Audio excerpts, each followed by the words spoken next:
Hello, beautiful people. Hey, Jess. How are you? Thank you for joining me. I have to get my pleasantries out the way just so people can know what it is. Thank you for joining me on this evening. By being here and sharing your face and any comments that you put in the chat box, you are allowing me or you're giving me permission to broadcast your name and likeness on all of the platforms on which this is currently being broadcast on. If that is not something that you want to do, then I would like to encourage you to go ahead and click away. There will be tears, there will be um, opinions, there will be facts, there will be no disrespect tolerated. Let me see, what else do I say? I wanted to say there will be cuss words. I think I said that, but I wanted to make sure I said that again. Welcome to Shelle's Closet. If you are on YouTube, Midwsthumnbrd TV. If you are on Twitch, um thank you for being here. I truly appreciate that. Tonight we are talking about emotional nourishment. Emotional nourishment. And what am I talking about when I say emotional nourishment? We're going to talk about everything from how you address your emotions. If you feel them, do you talk about them? Do you suppress them? We're going to talk about how to be better when it comes to our emotions. How to be better, how to handle our emotions, how not handling your emotions could definitely change the course of your life, or it can affect your life in different ways. Um, the most important thing is understanding self awareness, understanding empathy, what motivates us to do. We're going to talk about all of these things. Tonight's topic is nurturing conversations surrounding emotional nourishment. And I figured I'll start today by talking about the nine Maslow's hierarchy of needs. Maslow's, I know you probably like, what is that? It's the nine emotional things that everyone needs. It's nine of them that they say we need. So hold on, let me I had to pull it up. Thought I had it pulled up, but I didn't. So here we go.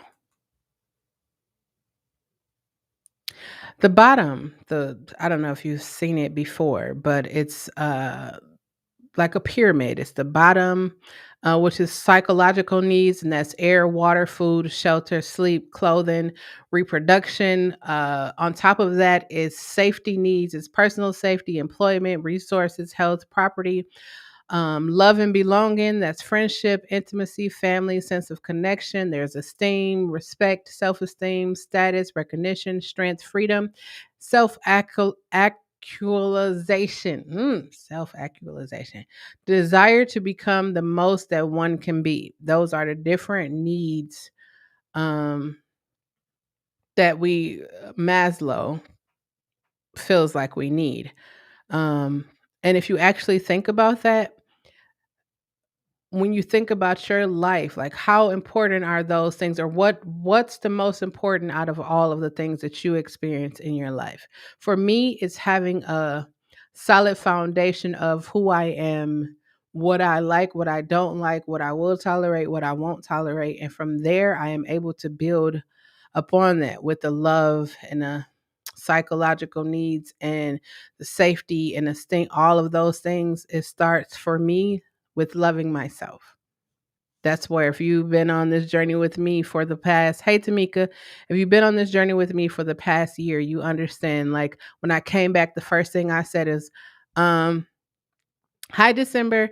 I said, I am going to process, I'm going to go on a journey, and I'm going to take you all on the journey with me because I want you to see that it's okay not to be okay. That's number one. It's okay not to be okay.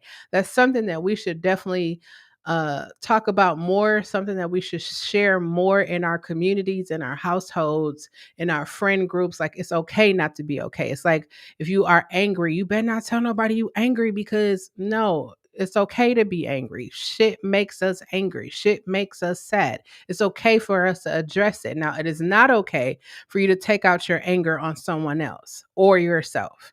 That is not okay. That's why tonight we're going to talk about different ways that you could acknowledge, accept, and adjust. Acknowledge that you are hi RCA's podcast. Thanks for stopping by. You can acknowledge the fact that you're angry, understand like what made you angry, accept, okay, I'm angry. Now what am I going to do? That's where you adjust. Are you going to be angry? Do you want to fight? What do you want to do? What does that anger make you want to do and why? Asking the question of why. Why am I sad? And then when you think about why you're sad, it's not I'm going to say me personally, a lot of the things that make me sad or angry is not like, oh, I'm just angry because somebody called me a bitch, or I'm just angry. It's not surface things for me. Like I be angry, like I was angry this past week and I thought about why I was angry, and I was angry because there's nothing I could do about it. You're angry because there's a situation you can't do. It's exactly why I'm angry. I was sad because there's nothing I could do about it. Yes, that made me sad to know that someone I know is like going through anything. It could be you, and I watch a video and you're like, hey, I'm not feeling okay today. The first thing I'm gonna do is hit you. If I got your number, I'm gonna hit you direct. If I don't, I'm gonna find you on social media. I'm gonna hit you. I'm like, hey, what's good? Are you okay? Do you want to talk about it? For me, talking helps. That's why I'm here. That's why I do these lives. That's why I talk to y'all about everything that I've been going through over the last year. Not even that, just everything that I think about, experience. I'm here to share it because I realized holding it in did nothing for me. It only caused me more pain. It only caused more trauma. It did nothing for me. So I would rather talk about it, process it, and like move away from it. That's where I'm at with my life right now. Processing. I I realize I know I'm not the only person that think about this, right? But I realize that as a 41-year-old woman, I have had my heart broken, I have cried, I have laughed, I've been happy, I've been sad, I've been disappointed. I've been the gambit of all emotions, right? And that one situation from when I was younger, like when I was younger and my mother promised me ice cream and she didn't give me ice cream, that made me sad, that made me angry, that made me all kind of emotions, right? But if I was just like, you know what, I'm gonna shut my emotions off, I'm not gonna feel anymore, I don't think I would be at 41. And then I looked back and I was like, you know what? I call myself shutting my emotions off. I'm not going to care. I'm not going, but the reality of it is every experience you have in your life, your body remembers it. Like your mind, you probably can block it out and act like it didn't happen. It didn't exist. It didn't affect you. It's not affecting you right now. You can do that, right? But your body remembers that. Your trauma moves from here to your body, right? So now your body is trying to determine, that's where they get the whole, I know I'm a flight or fight response. That's what your body does to protect itself. So now you're not thinking, your body is thinking for you, like, oh no, we're not going to do this. We're not going to put ourselves in this situation because we know how it ends. It always ends with us being hurt. It always ends with us getting the short end of the stick. And reality, if we just look at things, if we learn to deal with our emotions, if we learn to deal with our emotions, things will get better. If you ever thought like every time somebody said something slick to you and you got angry and then you always want to fight, you ever just like, let me take a step back and be like, why do I want to fight? Why is it every time I get mad, I want to fight? There's a correlation between that. Like, why is it every time somebody says something about me, I get sad or I feel some kind of way? There's a correlation between it. There's something on the inside of you that happened that made you, that like has a connection to that thing. So on this journey of healing and self-discovery, oh, wait. A lot of the things that I'm going to say, I'm going to talk about it from my point of view. If you have a different point of view from mine, or whether you agree, feel free to type in the chat. And if you really want to have a serious conversation, or you're having a serious conversation that you hear, but if you want to come on the screen, feel free to let me know and I will drop the link and I'll bring you on and we could talk. There's no disrespect. We just differences of opinion. We could do that.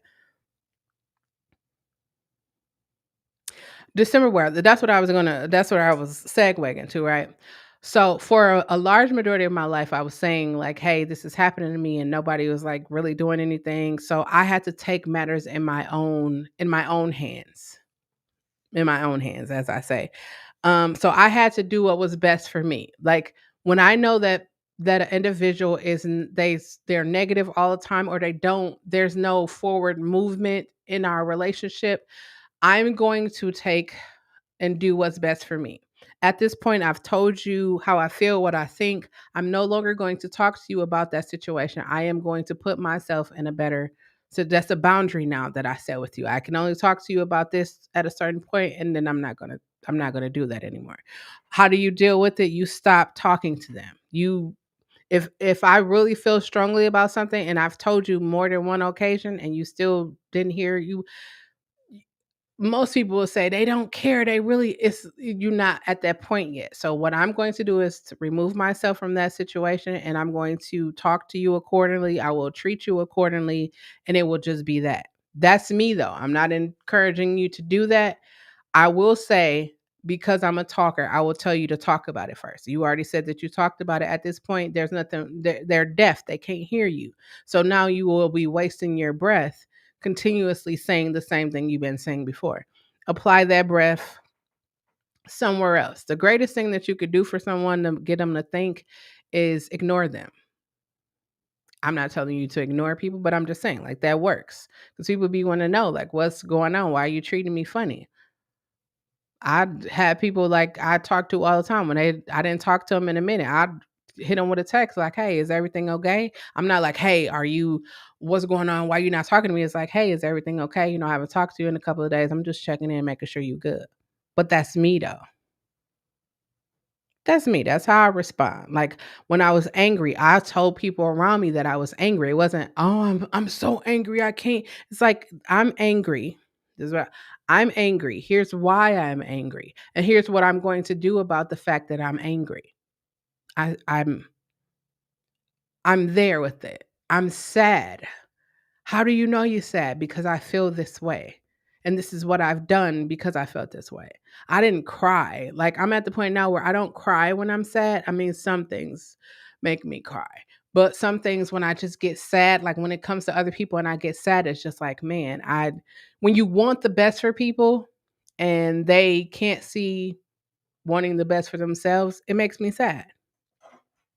It really makes me sad. Like when I see celebrities who have everything and then they just blow it on something, it makes me sad. I don't know them. I don't know them personally. It's just like, man, everybody would love to be in your spot. People out here busting their ass to try to get to a better place for not just them, for their families or whatever. And you got it and you just like squandering it. Like it means nothing to you because I'm gonna wake up tomorrow and I'm gonna have money. But it's people out here who really busting their ass, working hard every day to provide for their family. That's the same way I feel like people who busting their ass every day out here, and then somebody decide, oh, I don't want to work, but I want to take what you got, and now you getting robbed or shit happening to you, and then something it goes awry, and you. God forbid you become paralyzed or something like that. Now you got hatred and anger because somebody else didn't want to stand up and be a productive citizen of society. I don't know what to tell you. Me, I don't talk about it.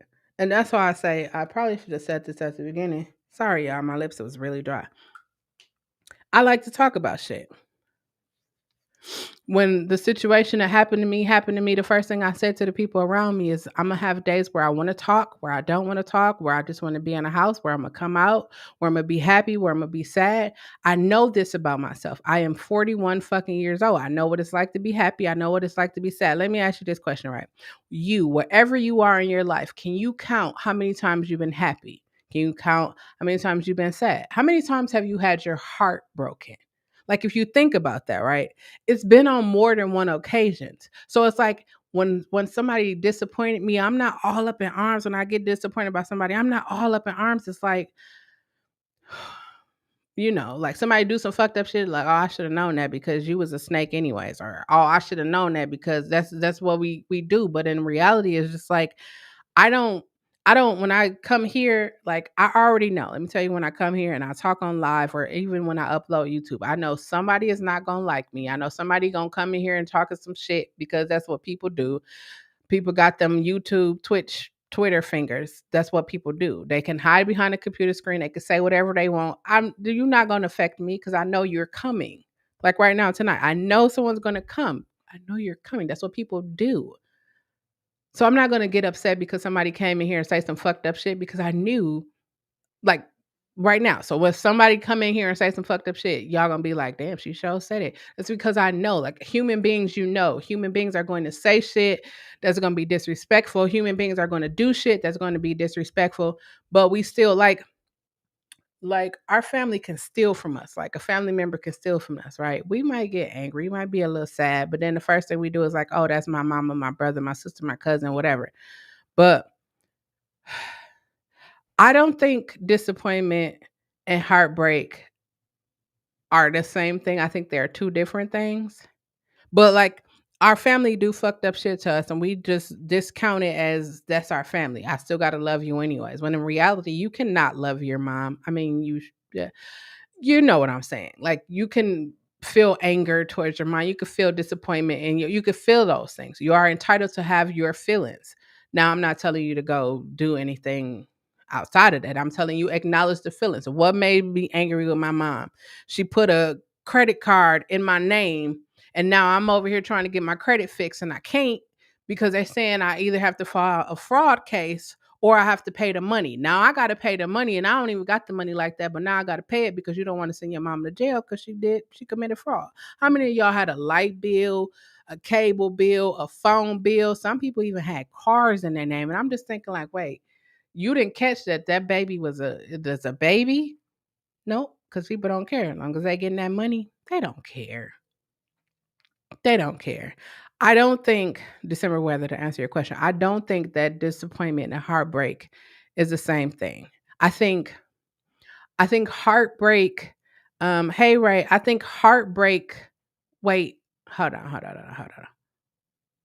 No, I think heartbreak comes when you like sincerely like invest. Disappointed comes like I was disappointed, um, because I worked hard and the project that I work on, it didn't do what I thought it would do. Like I did everything that I humanly possible knew to do, and then when I passed it off, that person didn't do what they were supposed to do, so the project failed. I was disappointed. I wasn't heartbroken because I knew that I did everything that I should have done, right? Everything I was supposed to do, I did that. I was only disappointed because I was like, when you have a group meeting and everybody's like, "Yeah, we're gonna do. I'm gonna do. You do this. I'm gonna do this." You think you in a group. You got in a group.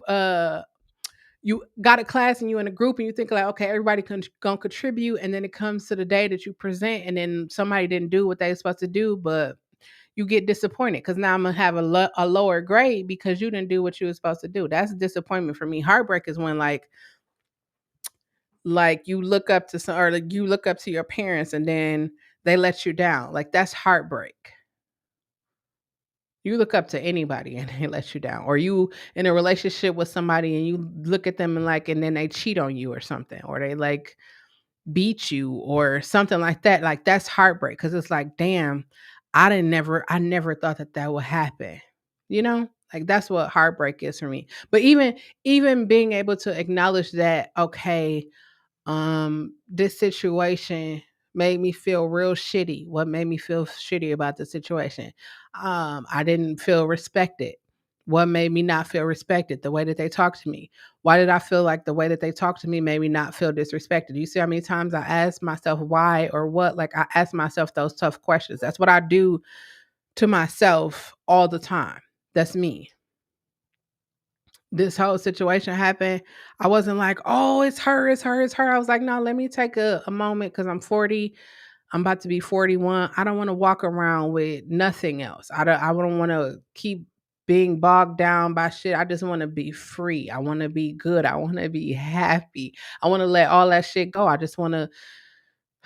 want to be good. And so when I was going on a journey and I was like, how do I feel in this moment? I was sad. What made me sad? I was sad because I thought I had forever with somebody. Why did you think you had forever? Because this person showed me, like, this is what it was. Why did you feel like that was forever? I felt, we went through some hard times together. Why did you? And I kept asking myself those questions. And then it was like, okay, what else am I feeling? Disappointed. I felt disappointed because when I ask myself why, yes, that's how I get to the root of things. Why?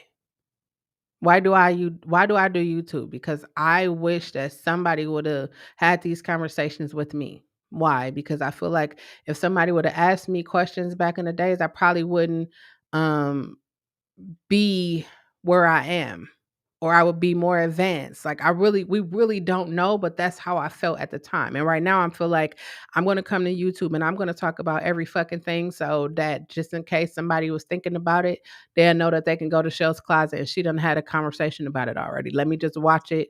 And if I want to talk about something, I could hit Shelle and I know she'll bring the topic up and I can just come in and have a conversation like everybody else in the room. For me, I feel like I wanted to talk about emotional nourishment because I feel like we don't allow ourselves to feel. Like we're so used to just not feeling. We're so used to suppressing our feelings for our family. We're so used to suppressing the feelings for our family that when we get in relationships, we don't talk about, hey, Trish, we don't talk about the shit that's going on. We don't talk about the way somebody cook or the way they do laundry. Like, I like to separate my laundry. You don't like to separate laundry. You just put it all in one washing machine. Like, we don't talk about, people might think that's small, but we don't talk about the small shit. We'll talk about if you crash my car or if you just sit at home doing nothing. We'll talk about that. We'll call you lazy, but the shit that really makes us who we are, we don't talk about that. And I, again, will say that it all starts in our familiar household, our households that we grow up in. If your brother cuss you out or beat you up trying to make you a man, your mama not gonna say nothing. Why? Because your mama feel like that's gonna make you tough. You need to be out here being roughed up so that you don't be out here being gay. Like, being gay is a disease. I'm not gonna talk about gay. Well, I probably will later on, but right now I'm just saying, like, we have these thoughts and mindsets, and then the young boy grows up getting beat up all the time. So now when he older, what is he doing? He either beating on his wife or he have a child, and then now he's beating on his child. It's the generational curses because we haven't talked about shit and we haven't dealt with it. If a child come to you and say, "Hey, somebody doing this to me," and now you as an adult know because you done heard people say that Uncle Pete, I'm sorry, I just Uncle Pete. You don't heard people say that Uncle Pete been doing stuff, and you know because Uncle Pete touched you. You haven't done anything. It's just like, well, that's your uncle. You gotta love him. No, that's my uncle, and if I never want to speak to his ass again, I don't have to. Family or not. If your mother disrespect you, you don't have to speak to her ever again. Family or not. Because guess what? She gonna always be your mother. You just not speaking to her. But it's COVID. What if she died? She would die knowing that she was your mother. Yes, she wouldn't have spoken to you, but we force people to do things. Like, parents force kids to say hi or go sit by, or we force people to do shit. Like, if we just be open and honest and be like, I don't fucking like the way that you talk to me. Like, you an adult, but your mama tell you to shut the fuck up and sit down. It's like, okay, I get it. You my mother, but at the same time, I'm an adult and show me respect like I show you respect. That's just where I be at. I don't know where you at, but that's where I'm at. I'm an adult. Respect me as an adult. I respect you in the place of my mother, but what I'm not gonna do is tolerate disrespect from anybody. I don't know when. I do know when that happened. I do know when that happened. I don't care who you are. I don't tolerate disrespect from anyone.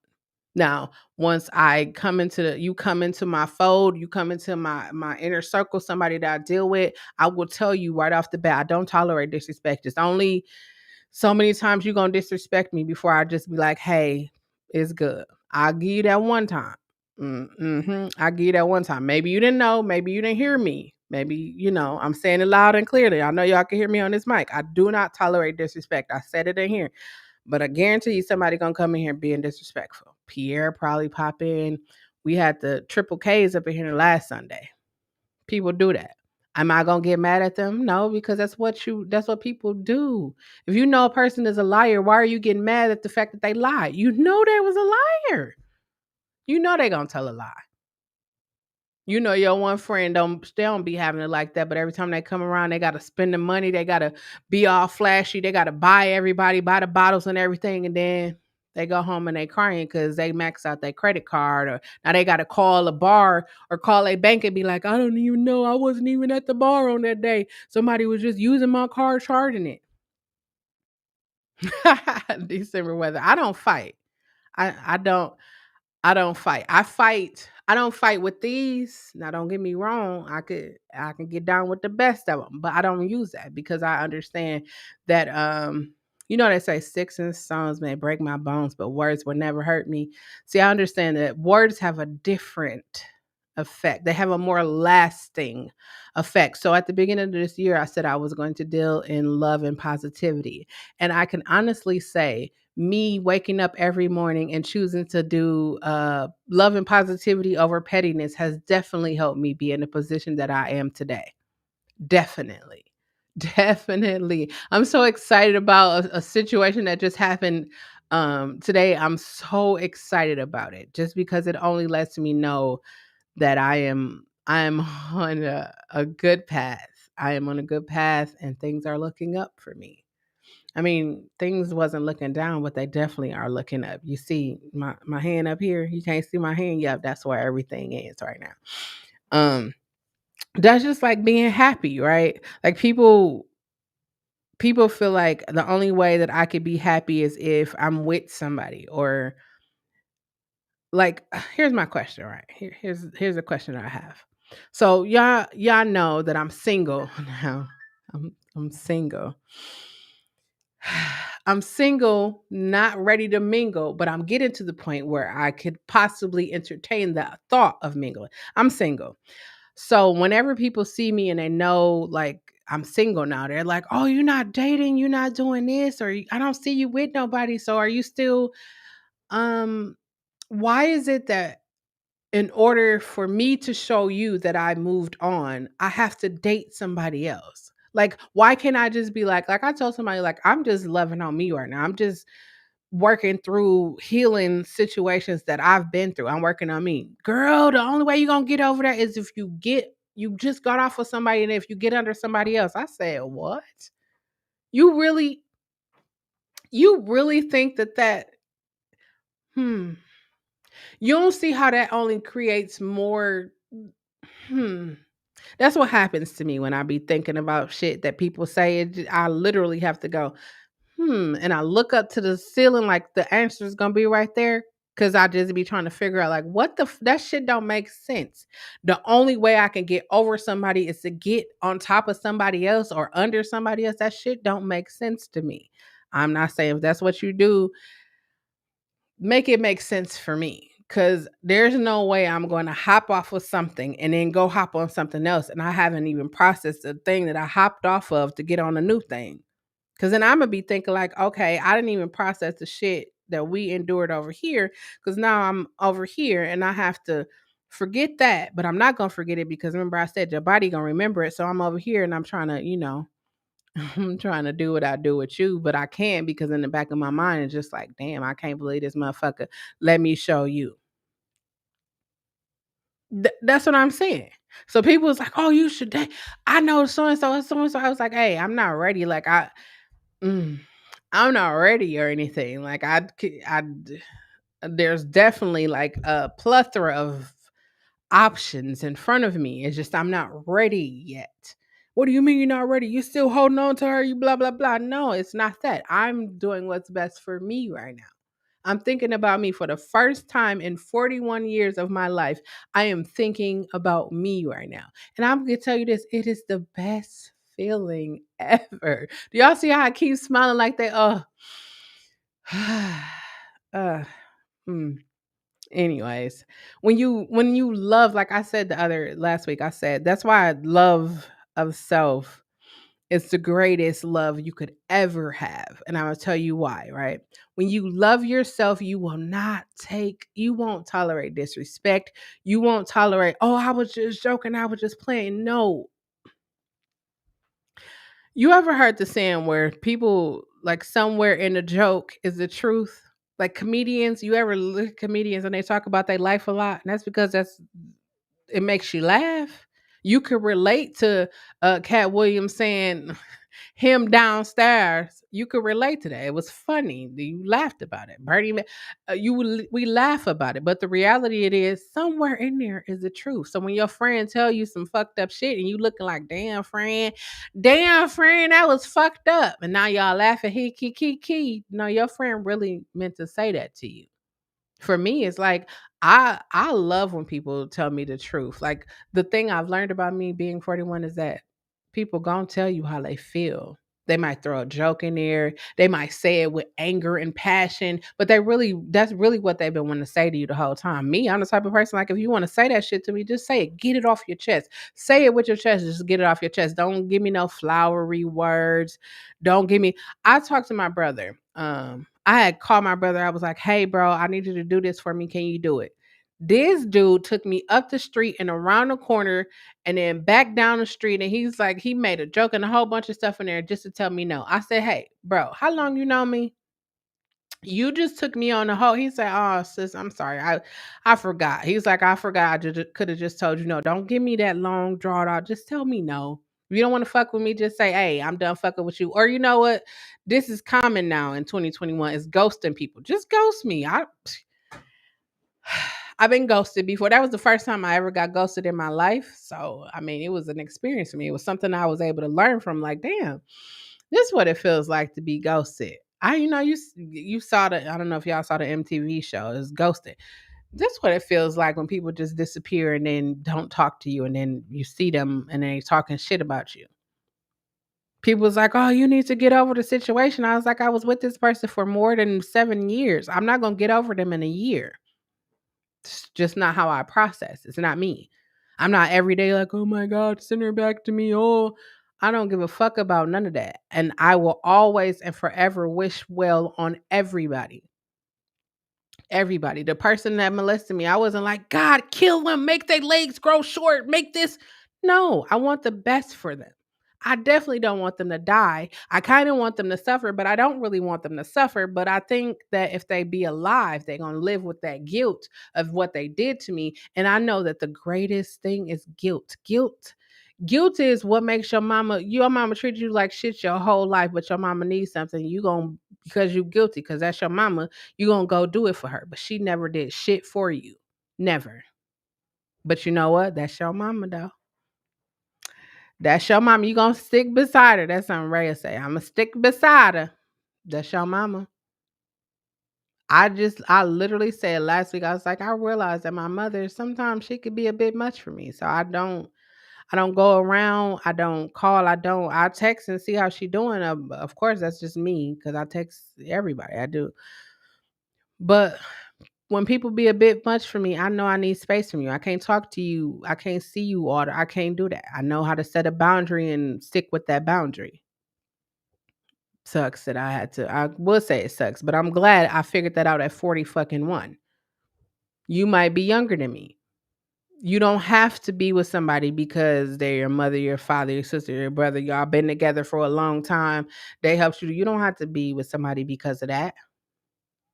That's where you open your mouth and be like, "Hey, I'm not rocking with this shit. This shit foul." And hey, me, I'm gonna tell you like it is. I came here and I told y'all I was like, "This is how I'm feeling today. I don't know when I'm gonna get over it. I'm gonna always have love, always, always. If you feel like I should be angry, I should want to fight, I should want to do all that. That's not me. You don't know me. It's not my character. I would rather love and wish well and pray for the best if I actually, that's where I'm at with it. I knew I was heartbroken because I was like, damn, I spent a lot of time and energy and everything. And I didn't think that it was gonna happen the way that it did. I didn't even think it was gonna happen. I didn't think that it was gonna happen the way that it did, but it happened. Am I sitting over here twiddling my fingers like, oh my God, I am so heartbroken? No, let me tell y'all what happened. Let me tell you what happened. I found confidence. That confidence that I kind of like turned down. I told y'all at the beginning of the year, I turned my light, turned my light down. That confidence, it turned back up. It was like, it's go time now. Like you have been created. A lane has been created for you to walk in where you are able to freely you are able to freely do the things that you wanted to do. You don't have to worry about somebody saying you're going to cheat, you're going to do. You don't have to worry about that freely. So let me ask you this, right? If you get out of a situation, like say you were at a job that was fucked up, right? You complaining every day, oh, I hate this job. This job is so fucked up, blah, blah, blah. And then somebody was like, hey, you are good at makeup. You should come be my makeup artist. You're not gonna leave the job that you complain about all the time just to go to the new job where that's what you really want to do. You're not gonna go over there, or you're just gonna sit at that job and be like, man, I could take that, but that mean I ain't gonna have no money for this time, or I ain't gonna. Not me. I'm gonna fucking be over there. When I tell y'all, I told y'all at the beginning of the year, 7 streams of fucking income. 7. It takes confidence, it takes determination, it takes passion, it takes love, it takes understanding your emotions to get to that place where you want to be.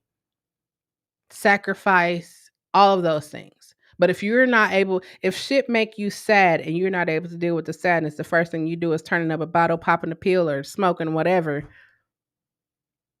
You're not acknowledging your feelings. You're just suppressing them. How much longer do you have to suppress the feelings? How much longer do you have to suppress the feelings that you feel like your mama ain't shit? Your mama ain't shit. Uh, she ain't did shit. Pfft. Or you ever look like your mama wasn't good to you, but then you have kids and your mama be totally opposite with your kids? Like, have you ever had that experience? I don't know. I know a lot of people like that. It just be like, damn, they never bought me shit or they never did shit like that. And I think at some point as our parents get older, some of them be like, damn, I wish I could have did shit differently. I wish I could have did more. Or I wish I could have did less. Or I wish. And so with our kids, I don't have any kids, but I say our because, I include myself in everything. Yeah, that's what I'm saying. December weather. The kids give them the opportunity to be better. But some of us be bitter and be like, no, fuck that, cause she didn't take me to Chuck E. Cheese every Thursday. And when your mama taking your kids and she want to spend time with them. And then we like, well, she didn't do that for us.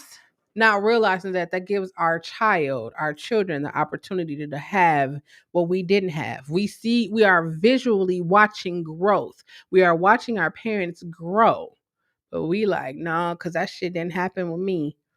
I think about all kinds of shit. Like the young men or the boys that get beat up or told that they can't play with Barbie dolls or they can't play because you're gonna be gay, you're gonna grow up and be gay. But nobody ever say anything to the girls being tomboys and playing basketball and jumping off roofs and hopping fences and climbing trees and all that shit.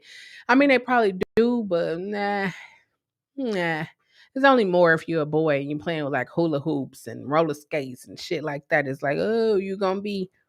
Then I started thinking about just all the shit like people used to say like when we were younger, like, oh, he got a little boyfriend, he got a little girlfriend, she got a little girlfriend, like all of that shit. Like I was thinking like when kids come out, right?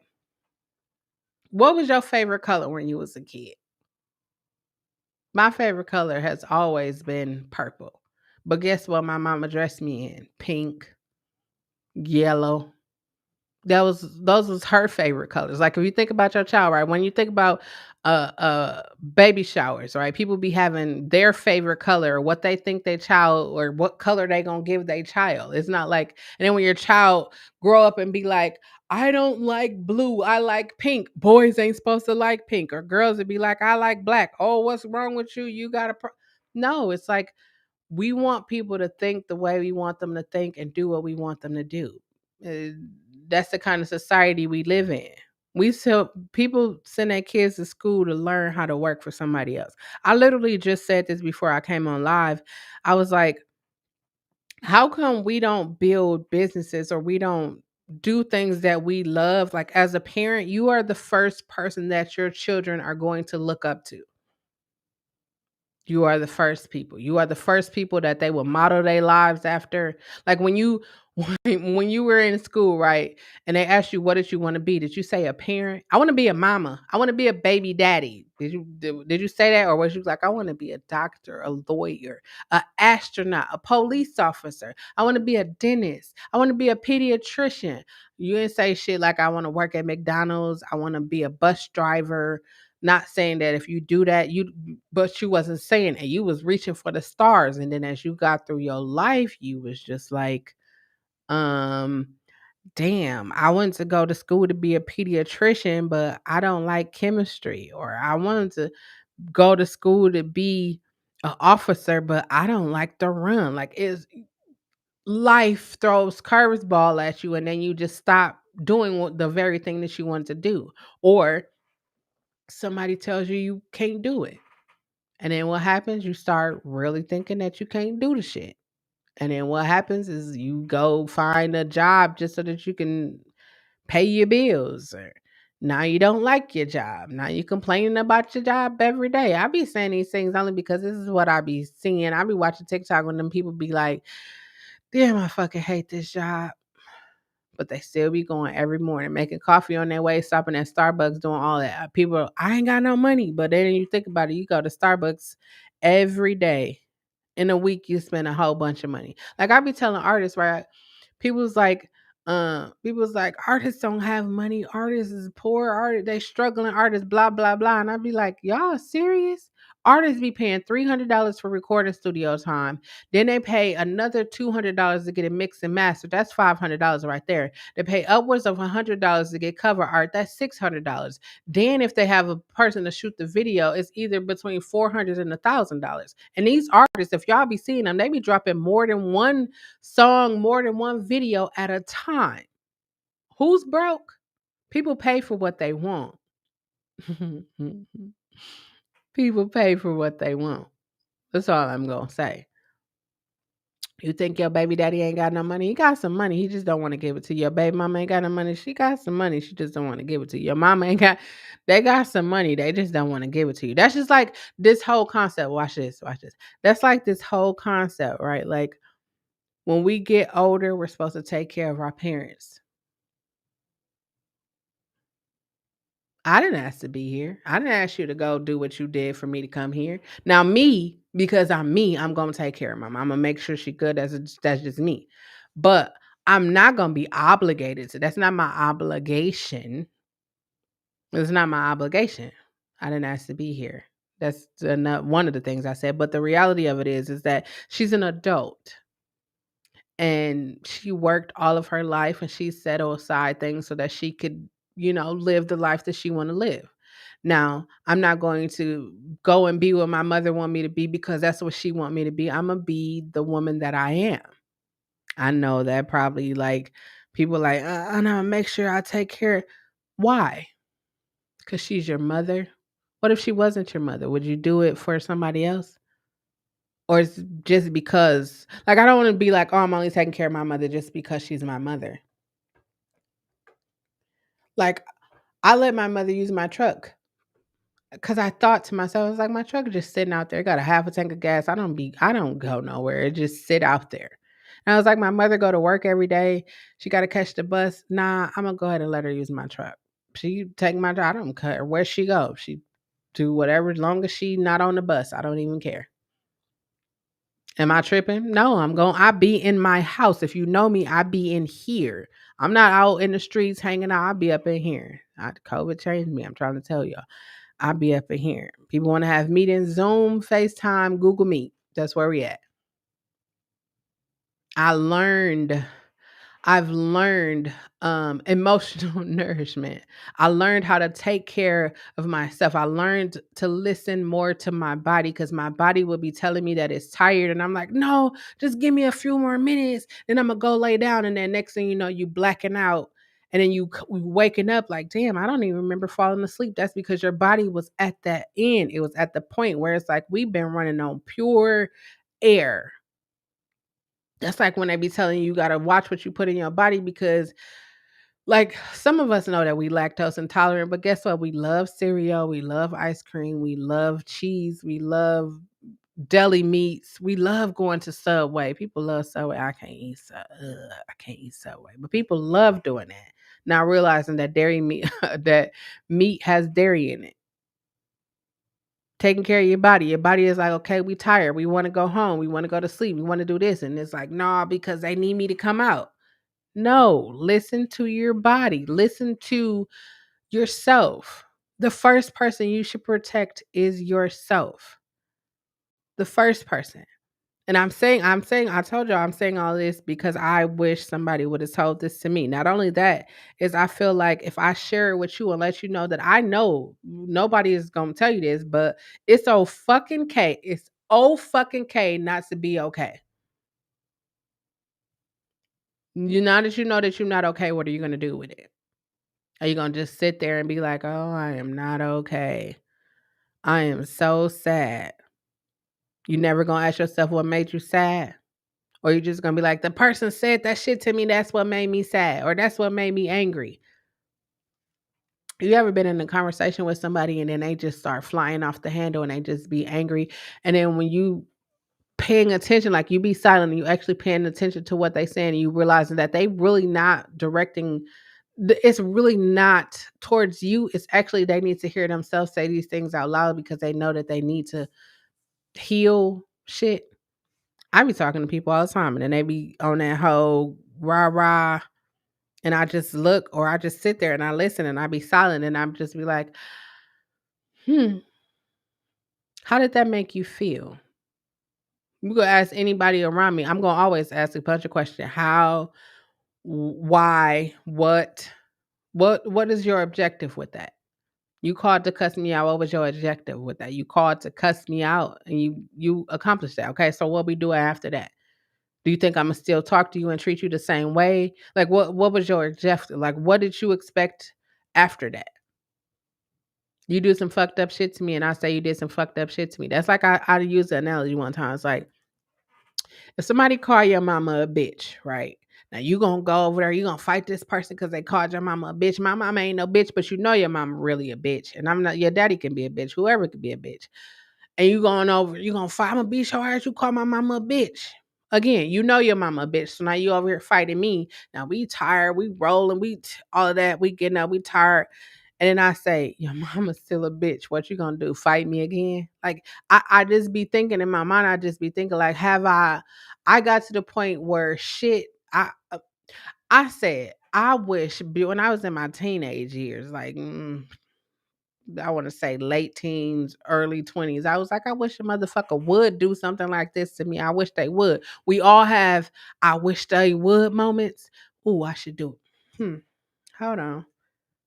I wish they would. See, I'm be thinking of shit on the fly. Like I'm telling y'all. Everybody had that moment. Like I wish a motherfucker would cheat on me. I wish a motherfucker would spit in my face. Whatever. You wish a motherfucker would. And then when that situation come, you be like, damn.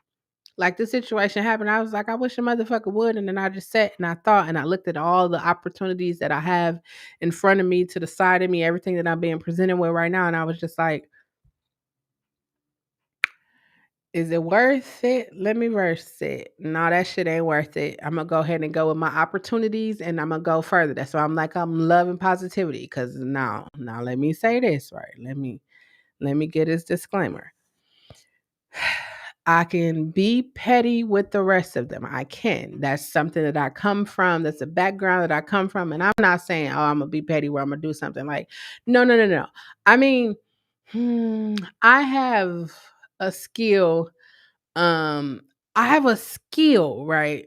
I have a skill. I told y'all earlier that people say words will never hurt me, but I have a skill. I've been blessed with the gift of conversation, with the gift of words, putting them words together. Where I could say something to you today, right now, and you probably won't think about it. You probably hear me, but you probably won't think about it till like a week or so later, and then you be like, "Damn, did Chelle really say?" That's what I said. Now it's gonna play. It's gonna reverberate in the back of your head because you just can't believe that's what I said. I'm on that level of petty because I can you could do shit all day. Oh, I'm gonna make a video. I'm gonna do that. That don't mean shit to me. But I'm gonna tell you what it I was the queen of pettiness. We have a whole thing, we call it the boat cruise, and I was the queen of the ship. I retired from that. I retired from that almost a decade ago. I retired because I was just thinking to myself, like, you know what? This is a waste of time. I could be using my time. And when I came back to YouTube last year, I said I could be spending my time making 7 streams of income, passively seven. Passively 7 streams of income, something I could set and forget, and it's gonna make me money in my sleep. In my sleep. I'm gonna be totally honest and say, had I not dealt with the shit, dealt with my emotions, disciplined myself, understand that it's okay not to be okay, I would not be in the position where I am right now. What do I mean when it's okay not to be okay? If you feel like shit today, okay, why do I feel like shit? Go through the gambit of questions. Ask yourself that. As it is coming time for you to go to sleep. Acknowledge that, accept that shit. This is how I'm going to change it. Tomorrow, sometimes it depends on your processing. It probably take you a couple of times, but a whole week. Now you just not trying. You're just not trying. Because I'm gonna say people say it's easier said than done. Nope, nope, nope, nope, nope, nope, nope. I think that it's easier to do it than to say it. Wait, yeah, that's what Imma say. It's easier to do because the moment like somebody treating December weather, somebody putting their hands on you, the moment you make up in your mind that you're not gonna tolerate that shit, let me tell you what you're gonna do. You gonna either put them hands back on them or you gonna leave. You already once you make up in your mind, this is what Imma do, you already know what's gonna happen. You already know. You already know when you go on a date with somebody whether you gonna let them smash you or you gon' we not going on another date. We already know. I don't need to date you 15 times, 10 times, 5. Hell, nowadays I'm surprised anybody talking about a date because all people want to do is have sex and get their bills paid. Or you got money, you got a nice car. Y'all know it's cuffing season, right? Everybody about to be booed up. Instagram, Facebook about to be cracking. And it's gonna be Christmas. Niggas about to get PS5s. Not just niggas meaning guys, but people about to get PS5s, new bags. They about to get grills. They about to go get their real teeth sawed down to get them veneers. They about to go crazy. It was Swedish Day yesterday. People was going crazy. For what? For what? Like, think about it, right? They was like, "Oh, we could possibly go into another lockdown. We don't have money to pay these people. We don't we the government shut down again. What you gonna do? Being there with somebody that you only y'all the sex was good, but you can't really have a conversation with them. You don't really know anything beyond them, but they got good D or good with JJ. Me, I'm the type of person like I need to get to know you. Where do you see yourself in 3 to 5 years? This is a fucking job interview right now. Where do you see yourself? How is your self esteem? Do you love yourself? Do you look at yourself in the mirror? How are you when it comes to anger? Do you like want to fight or you want to punch thing? You want to punch the door? Cause see, this is what I'm gonna tell y'all now. I've never been a victim of physical domestic violence. Never been a victim of that. I have been a victim of emotional domestic violence. Like, but people don't think that that's a form of domestic violence because they think physical. So when I was watching Maids, it put so much stuff into perspective for me, and I began to understand. Like, damn, I was like her. Like, nobody ever put their hands on me because I wish a motherfucker would put their hands on me. It's gonna go down. I mean, but I never said I wish a motherfucker would try to belittle me and make me feel like I'm invalidated, like, or not enough. I never said that. Cause why? Because when we think of domestic violence, we think of somebody punching someone or whatever. We don't think that there could be, yeah, we don't think mental abuse. We don't think that. How many people have experienced mental abuse? Like you probably sitting right here right now. It's like, damn, have I ever been mentally abused? You have. If your mama mentally abused you, call you dumb, stupid, called you a tramp, a hoe, a stupid bitch, a dumb bitch, a retarded bitch, any kind of bitch, that's emotional abuse. Because why is your mother calling you those things? Why is your mother not showing you love and affection? You a fucking nigga. You just like your daddy. You never gonna be nothing. Like that's emotional abuse. That's mental abuse. And then when you grow up and get of age, now you're trying to prove to your mother, you're trying to prove to yourself, you're trying to prove to everybody, like I am shit. I am gonna be something. Hmm. I know all about it, y'all. I know I went to college and got a fucking degree because I started fucking walking and talking because they told me I would never do it. Who the fuck are you to tell me what I can't do? I know what I'm capable of doing. I knew that I was capable of doing all the shit that I'm doing right now. I just had I was going to say I had a blockage. There was complications in life that kept me from realizing my truest potential. I told you I was good with words. Complications in life kept me from seeing my truest potential. And then the complications got resolved and shit just started. I'm telling you, it's just like, damn, what the fuck is I wanna I wanna write a book and it do numbers on Amazon. And then it's just like I just said that because I'm writing a book and I wanted to do numbers on Amazon. So I put that out there in the universe. This is my third. I actually been writing I've been writing a lot lately and journaling and putting my shit in books and it's just like damn where was this person when you think about it when you get into a relationship sometimes you lose yourself in a relationship. That's where you have to be emotionally secure with yourself. You have to understand your insecurities and people be like I ain't insecure. I got insecurities. I got all these different streams of income, right? And I said, not like, okay, I'm gonna be rich. I said, if I can think of something and I can manifest it, like I can have a physical book, I can have a physical thing. I'm gonna tell you all this, right? This is what I'm gonna say. This is how I know that this shit, this positivity and love and light shit be working, right? I told y'all that last year. I walked into January 2021 and I said, I talked to y'all about a list and having a list, right? Being oh, it's okay not to be okay. That's what I've been saying from the beginning of this year. I told myself that. I said, it's okay, Chelle, for you to be hurt. It's okay for you to be sad. It's okay for you to be heartbroken. It's okay for you to have all of these experiences, but you need to take that and turn that into fuel to get to these 7 streams of income. When I tell y'all, I process being sad, I process being disappointed, I process being heartbroken, I process being everything that I was. I process all that and I put that energy into okay, am I gonna sit here and be angry for the rest of my life? Shit happened. Am I gonna be angry for the rest of that? No. I took that time and I was like, let me write my list. I keep looking over here because of my whiteboard right there. Let me write my list of things that I want to accomplish. And I looked and I was like, it's going to take discipline. It's going to take discipline for me to do a podcast. It's going to take discipline for me to do uh make an album. It's gonna take discipline for me to score a document. It's gonna take discipline. All of this shit is gonna take discipline. It's gonna take me setting boundaries. Okay, I can't hang out or I can't do this because I have to do this. I'm focusing. I know what's important and I know what's not important. I'm focusing my time on the things that I want to do.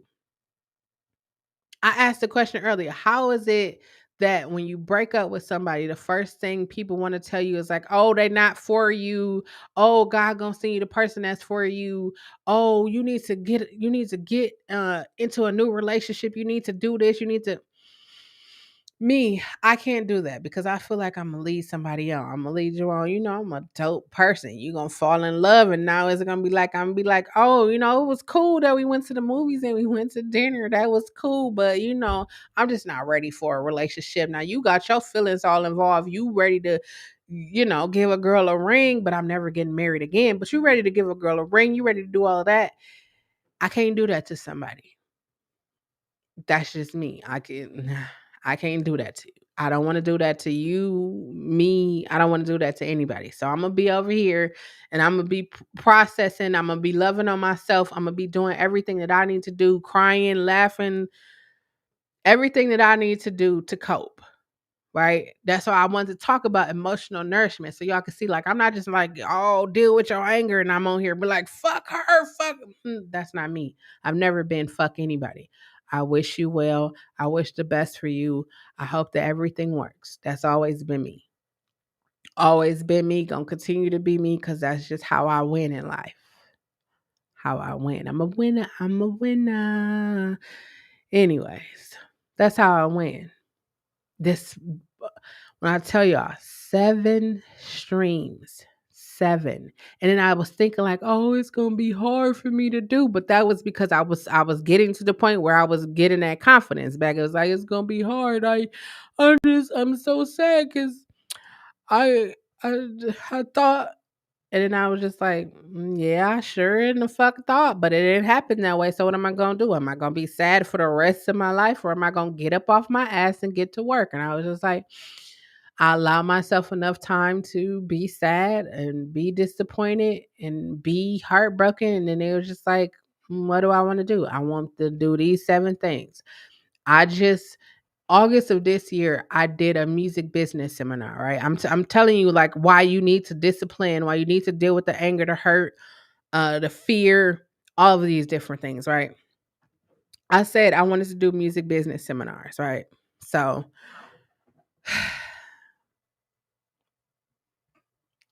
I had a little fear of talking on camera.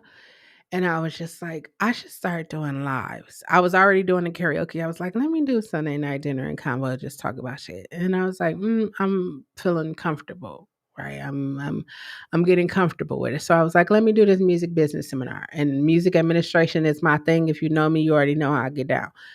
Um, I was like, I'm gonna do this webinar. And so I promoted it on all of my social medias. I came here and did a video and asked y'all, I did everything. The webinar is for $20. Remember, I told you they say artists is broke. $20. I did the webinar. It was a part of it. I made history with the webinar. Let's just say I made history with the webinar. $20. A couple of people showed up. Like I wasn't like, oh man, only 6 people showed up, or only these number of people. No, I wasn't like that. I was like, yes, I did it. I wasn't even thinking about the people that showed up. I was like, yes, I did it. I knew that I could do it. Like y'all see I just got excited right there. I knew that I could do it. Like I needed sometimes you have to prove to yourself that you could do it, right?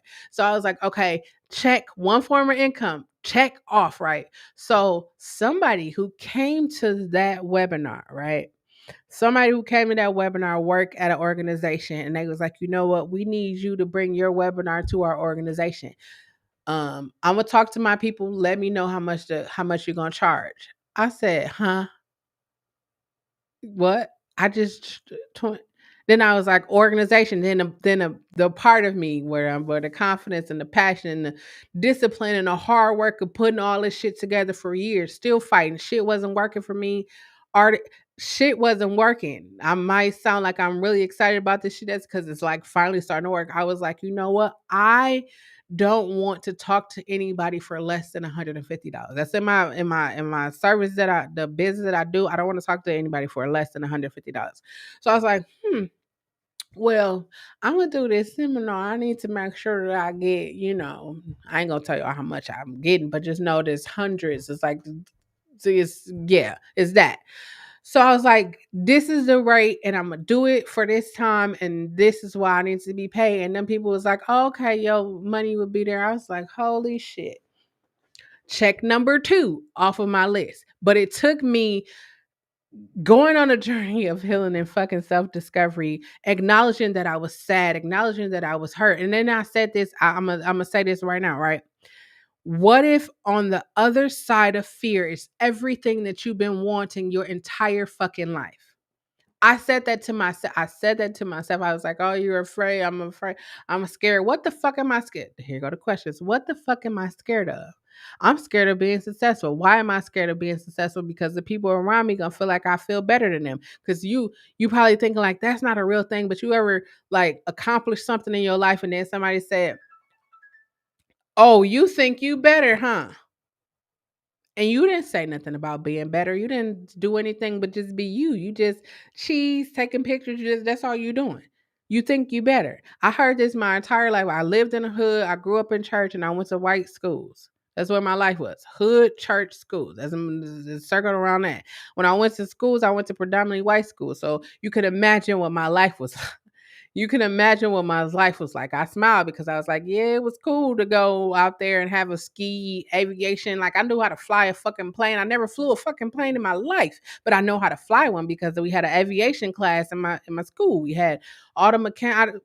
When I tell you they had total they had shit I didn't even know that you could learn in school. I learned that out there, but it was like when I come back to the hood, it's like, oh, you talk proper, you talk white. Now you go to school with them white kids. Now you think you. It's like I never thought that. I, n- I never said that I was better than you. I never said anything. But then I started to understand that that comes from other people's. It's like I'm gonna put this on you because you think I wish I could have went to a white school. I wish I could have did what you did, but okay, that's like right now. I my business, I have all these different 7 streams of income and I'm working hard towards. So I be hearing people around me be like, hey, I want to do this or hey, I want to do that. What do? I share the resources. I come here, I share the resources with y'all. I'm all about the community. I'm all about us as a people. And I mean, when I say people, I mean us as human beings doing better. If you look in the description, it talks about doing better. Like if you knew like by the time I don't know if you've done this, but I'll say by the time that I got 40, I wanted to accomplish so many things. So many things I wanted to accomplish. And then I was just thinking like I accomplished all those fucking things by the time I was 30, I had to accomplish everything I set out to do. See, I could have said that back in the days, but I wasn't in that point where I wasn't someone who wanted to disappoint the people around me. I had a problem with telling people no. See where I'm saying? That was from childhood. Like I had a problem with telling people no or disappointing people by saying, like I told y'all before, like I've never celebrated anything that I've done in my life. And I've done some major shit. Like major shit. I just never celebrated. And then I crossed into 2021 and I turned 41. And I was like, fuck that. I'm celebrating everything. If my light makes you feel slighted in any way, December weather and Ray, this is for you. If my light offends you in any way, it makes you feel less than or anything, I do not give a fuck. Maybe that means that you need to get up off your ass and do that thing that made you feel like I was better than you. You need to get up off your ass and do that. See, I'm 41 now. I could say that, but had I not went on this journey of healing and self discovery, I probably would still be like, no, I'm just gonna turn my light down and ooh, he scored a documentary that's still on HBO Max, but it was only supposed to be on there for 1 month. But who is still there? And it's October. Your business just won a business grant. Ooh. Your podcast is really taking off. Woohoo. All of these things has happened in the midst of me discovering who I am. But now I'm in a space where I can say that. I stepped on the other side of fear. I'm gonna ask you this. What if the very thing that you've always wanted your entire life was on the other side of fear? My family gonna hate me for making this decision. If your family hates you because you made a decision, they never loved you in the first place. Why did I start a whispering? They never loved you in the first place. My family hates me because I'm gay. They never loved you in the first place. If you love somebody, I mean, like, I say this a lot, right? People's like, you can't equate parental love with spouse love. And I was like, the basis of all of it is love. If I love you, I'm not gonna cuss you out because I don't want you to cuss me. I'm not gonna lie to you because I don't want you to lie to me. It's like base, but I feel that as being basic. That's just me though. I'm not gonna lie. I'm not gonna lie to you because I sure in hell, I don't want you to lie to me. Don't lie to me. Tell me the truth. I'd rather you hurt my feelings right now than later on down the line I find it's a lie now and be like, fuck you. That's really what I'm gonna say. Fuck you. I don't really care. Now I be saying fuck you all. I be saying fuck you. I don't give a fuck. I be saying all of those. Ooh, I realize when you say I don't give a fuck, it's like it's like a climax as you grow up. I don't give a fuck. You don't like me, I don't give a fuck. Somebody's like, "Oh, your house smell bad because you didn't take the garbage out." Of course, my house is gonna smell bad because I didn't take the garbage out. That's like going in the bathroom. It's like, damn, it smell like shit up in here. And people laugh and it's like, aren't you in the bathroom? Isn't the bathroom supposed to smell like shit? I was like, you know what? From now on, when somebody say something to me that's obvious, I'm gonna be like, so and yo, you're divorced now. So and you got cheated on. So and you know what that's gonna do? That's gonna make somebody so mad because now they gotta figure out something else because they see that don't bother me. So now they gotta throw something at me that they feel like gonna bother me. But let me tell you something. As a lover of words, words don't bother me. Words don't bother me, especially if I already know. Like you already know, I told you everything there is to know about me. So if you go back and watch any one of the YouTube videos and come in here and come in one of these lives and be like, Chelle, you ain't over the fact that your wife left you, your ex-wife left you, whatever you want to call it. Kind of, definitely, we got to pass. We definitely got past that a while ago. But you still talk about it. I'm going to talk about it for the rest of my life. I'm not going to be every day. It might be months or something at a time, but that's something that happened to me. It's something that happened to me. Something that I was disappointed by. I have a lot of emotions tied to that. It's a lot of them. There's going to be like this, like, okay, it's over here now, right? There's going to be things that trigger me. Like you be in a relationship and the shit don't work and now you see them like you ever have that like you have a kid with somebody, right? And they be like, I don't want no other nigga, I don't want no other bitch around my child. Why? See how why is important right there? Why? You didn't want me, so now I'm moving on. And now I'm not supposed to have another person. Like I get that whole dynamic, but it's just like, but you out here doing what you supposed to that what you doing and I'm just supposed to be. It's a no for me. It's a strong no for me. I'm not going. You you got cheated on, but what was you doing that she let the cheat? No, what you're not gonna do is that people do what they want to do because they want to do it. Period. People do fucked up shit. They say fucked up shit to you because they want to. Now they'll say some fucked up shit to you, and they don't know. Like me, like I'll use myself again for example. I actually got food here. I got macaroni. I got food here. Sunday dinner and Convo, but I realized when I be talking, I don't eat. So I just looked over. But what I realized is that I don't, hmm, hmm, hmm. You notice when I do that, I'm thinking about what I'm about to say. Hmm. I don't feel like, hmm, hmm, hmm. I just think that we are in a dispensation where it's easier for me to move on in my mind. I think it's easier for me to move on than to deal with the fact of how I feel in a situation. Me, personally, I like to deal with things. I'm here dealing with shit that I've been going through for the last year. Dealing, processing, showing, expressing to you all. allowing you guys to see me not be okay sometimes. Somebody said, I don't feel like you happy. And I was like, well, what is your definition of happiness? Because my definition of happiness is being able to have 7 fucking streams of income and busting my ass and seeing my hard work pay off. That's happiness to me. To wake up every morning, I don't have to worry about somebody saying I'm cheating. I'm talking to the mailman, the milkman, the meter maid. I don't. That makes me happy to wake up and I don't have to hear that.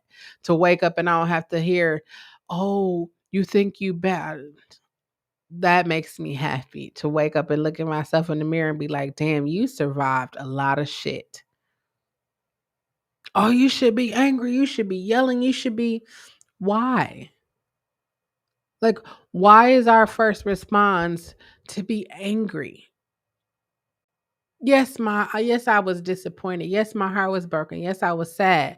I was angry at the fact, like, damn, I didn't think, because when you think about your life, you don't think that somebody gonna cheat on you. You don't think like you gonna get broke up with. You don't think that. You don't go into a relationship like, oh yeah, you gonna break up with me one day.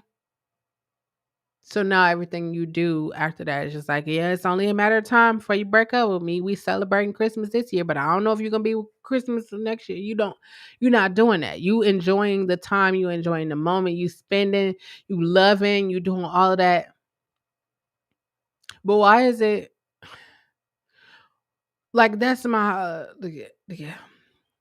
I think a lot. If you can't tell, I think a lot. I think a lot about like why is it that men can't cry? Or why is it that men feel like they can't cry? Or they say that they can't cry? Like, why is that a thing? Like, why is if a man cries and shows of his emotions, do we feel like he's soft? Like, why don't we look at him as like, damn, he is a man, or damn, if a woman tell you like, hey, like why, or well, women always do that. I'm talking about men right now. Like, why do we feel like they soft if they do that? Because in our mind, we think like a man is supposed to be manly. He's not supposed to cry. He's not supposed to show no emotion. He's supposed to be tough. He's supposed to be hard. And then he be tough and hard, and he, giving you a couple of woo wop the whams, and he driving your car, dropping you off at work, and out here doing whatever, and you feeling this way, right? Why can't men be like? Why can't our sons cry to us? I don't have sons, but y'all know I like to include myself. Like, why can't your son come and cry to you, or lay, or just be in your presence while you watching a movie or something? Why can't your child do that? Why can't you hug your child more and tell them that you love them? I was talking to someone today and I was like, you know what? I feel like a lot of um, people of color like raise their children based on like fear. They raise them based on like survival mode, like fear and survival mode. It's like I'm your mother, you do, or I'm your parent, you do as I say, not as I do. It's all of that. What happens in this house stays in this house. Like it's all of these things that we've all heard. The crazy thing is like for generations, I'm 41, but I'm pretty sure you heard that. We all know these things. And it's like, how did it get to the point where it's just like, forget how you feel, forget what you think, as long as the family dynamic is still the same. Forget that Uncle Pete touched you, he touched me, he touched our other cousin, but Uncle Pete still at the barbecue flipping the ribs. He make the best ribs. He make the best ribs though. So, just don't go by him. Just don't go by him. Just get over it. Just that happened so long ago. You still holding on to that? When do we talk about it? When do we sit down as a family and talk about the traumas that we experienced in our own household? When do we do that? Like, how come we can't sit down and be like, "Ma, you really fucked up. You really fucked me up with, whatever." Not saying that you cuss at your mother, like, "Mom, when you didn't buy me that purple whatever it is that you experienced in your life, when you tell your parents that, why would the first thing they do be to be defensive?" Like, how many times have you got defensive when somebody said something to you? I thought about that before. I was like, you know what? I used to get defensive because I didn't want to hear what people had to say. Because it's like, but being 41-year-old me, I'm like, okay, well, let me hear what you got to say. Because you know what people, I'm gonna tell you again, you know what people gonna do when they feel like they're telling you something about yourself. When you tell them everything about you, and they feel like they're telling you something about yourself, because they're looking at it from a different point of view of, but they repeating the same thing. All they gonna do is throw some truths in there. They gonna throw some truths in there. I ain't like your ass in Manafra. I never liked the fact that you did that. Like the fact that I did what? You know me, I'm gonna ask the question. What, why, how? Why are you just saying this right now? Why are you just telling me what you thought of me and you've been around me the entire time? Why? Why can't you just be straight up? Like I be thinking about people friends. You say a person is your friend, but y'all don't even tell each other the truth. You sugarcoat what you're trying to tell them because you don't want to hurt their feelings. Hurt my feelings. That's what I say, December weather. People, we cause people to be hard. So now I'm a man. I'm a man because I got beat up by my uncles and my brothers and my cousins. Them. So now I'm a man. And then that man has a son. And what do he turn around and do to his son? This that generational. There's toxic masculinity. Like, oh, I said I want to say this. Thank you. Thank you for bringing it back to my memory, right? I said I wanted to say this because I saw a status on Facebook. I don't be on Facebook often, but when I do get on there, I make sure I promote whatever I'm doing. So I was on Facebook and it was this status because they was talking about Superman coming out as bisexual for National Coming Out Day. And the person was like, it's already said that we have to tell our kids that it's not okay. You're telling your kids that what's not okay. And I just, use my imagination. You're telling your kids that gay, trans, bisexual, queer, pansexual, whatever, you're telling your kids that's not okay. So imagine telling your child that that's not okay, but your child has feelings of not being um I'm gonna say this because most people don't think that young people know like who they are and what they want to do. That's just because as an adults, that's what we think. We don't think back to when we were their age and we had these feelings and we don't think that. We just think you are a child, your brain isn't fully formed yet, but they already know who they are. They know who they are, they know what they want to do. Like you could just look at your child, you could look at your child and see like these new kids, you can look at them, you could put an iPad in front of them and they know how to do this. My niece is 1 years old and she know how to do one. She's one and she know how to do this. She know how to go pick a movie on Netflix. She know how to go to the Netflix app, pick the profile, and she know how to scroll and pick a movie that she want to watch. She know how she won. She know how to do that. So you mean to tell me she's smart enough or she's intelligent enough to figure out an iPad to go to Netflix profile and figure out what she want to watch, but she can't know who she is. She can't know what her favorite color is. She can't know what color she likes. As a parent, if you tell your child that it's wrong for them to be bi, trans, all of the LGBTQ plus, the alphabet mafia, how about you try teaching tolerance? Because let's say, God forbid, look, God forbid. I only said that for you just in case you were one of the people that's watching this and be like, my God, my kid ain't no never, none of my kids gonna be gay. Listen to what I'm about to say. You're telling your child that it's wrong for them to be gay, right? And your child has feelings of them being they're gay, bisexual, whatever they are, right? So now you're telling them that that's wrong and you're calling people who are gay, you're using derogatory terms and stuff like that. Imagine what you're doing to your child. So now your child is going to suppress their feelings because they don't want to disappoint you as a parent and be gay. So now they're going to spend their teens, they're going to spend their young adult years trying to be straight for their parents because they don't want you to have to answer the questions like, why are you gay? Oh, your daughter gay. How did that happen? Your son gay. How did that happen? So then, they're going to get older and then they're going to act out. I'm only doing that because that's what they've said. They acting out is just a phase. Like these are things that people say. And then you gonna fall out with them because you're like, I didn't raise you to be gay. Like I don't I don't know. I didn't raise you to be gay, so now your child who is now an adult has to deal with all of that trauma. Hearing you call people derogatory terms, hearing you calling people saying that that's an abomination, you gonna go to hell, hearing all of this, and then you're not gonna talk to them about how they feeling because you know why? You got a little son. What's the first thing you doing? You trying to hook him up with one of the little girls in the neighborhood.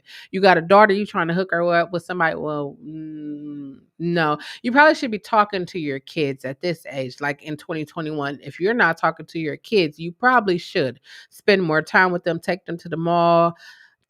Go when they say they going to McDonald's, go to McDonald's because we heard where people be meeting kids at. And I'm gonna say I'm 41 years old, and I know like there were grown men at restaurants and shopping malls and different things talking to my friends in high school. hmm I'm 41, so that was decades ago. So I can only imagine with the internet and all that shit, like what they doing right now. So I'm gonna always be an advocate for parents or adults genuinely talking. Like if you have nieces and nephews, genuinely having enough love for your nieces and nephews and making sure that they good. I'm gonna always advocate for kids and making sure that people that do them wrong get dealt with. Now I'm not a fighter or anything, but I will do. Hey, I know the number. That's just me. Because as a 41-year-old woman, I know what it was like for me. I'm not saying that, okay, your child or you may have been molested and maybe you didn't turn away from sex. Maybe you turned to sex. Maybe you turned to drugs. Like if you watch, I say it a lot, if you watch Soft White Underbelly, right? And you listen to the thing, there's a theme of when the people be talking. They either talked about they was molested or they didn't feel loved and they fell into the wrong crowd. Like it's a whole it just keep reoccurring. And a large majority of the black people who be on Soft White Underbelly were molested. And they were molested not by somebody outside of their family, but somebody inside their family. And as a black woman, I understand that molestation is, I'm not going to say a rite of passage, but some people feel like that's a rite of passage. Like, oh, Uncle Pete touched me and he touched you. Now, we got something in common, but I look how I turned out. I turned out okay. But you haven't been in a stable relationship. You haven't,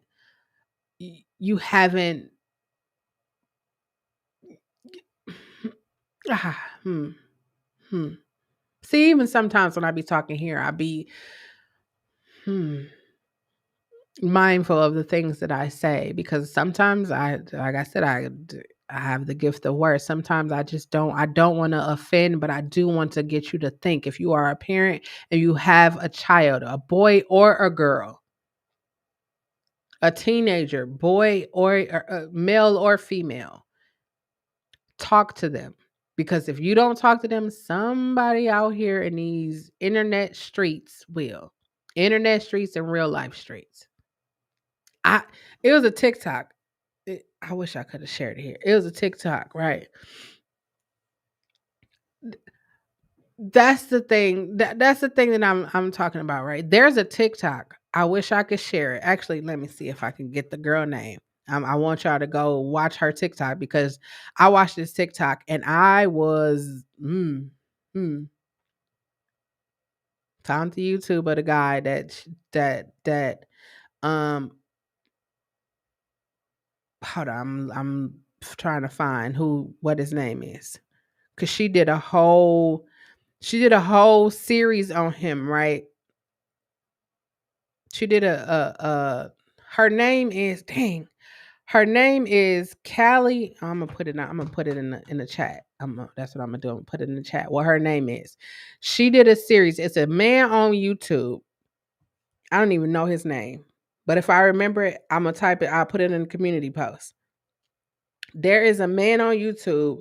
He was talking about he's a YouTuber. He's a millionaire YouTuber. He was talking about the situation with, the Pied Piper. He was talking about that and he was like, man, these young girls, and he was talking about it. So the video, well, y'all can look her up. So on the video, the man was calling him out, like you were talking about. He said he basically gave a predator's handbook. He said if you look for people whose families aren't, whose parents aren't involved, you look for people who you have low self esteem, that they like the run under. Y'all got to go watch it because I was sitting here thinking like, wait, is this is on fucking YouTube? Like on YouTube. The man was saying all of this. And so the one that I'm about to post right now, right? The one I'm about to post right now, somebody interviewed him. He went on a podcast and somebody interviewed him and he acknowledged that these people, the young women or men or whatever, they were kids and he was just taking advantage of them. He acknowledged that. And I said to myself, being somebody that was molested by somebody that was way older than me, and now I should have never, that shit should have never happened. It was like, but this happens all the fucking time. Your cousins be dating with going with the little kids on the block, or you got older cousins or your older brothers, and you be like, hey, they be smashing. We all know somebody like that. Hold on. I'm typing her information right up in here right now. Y'all could go check her out.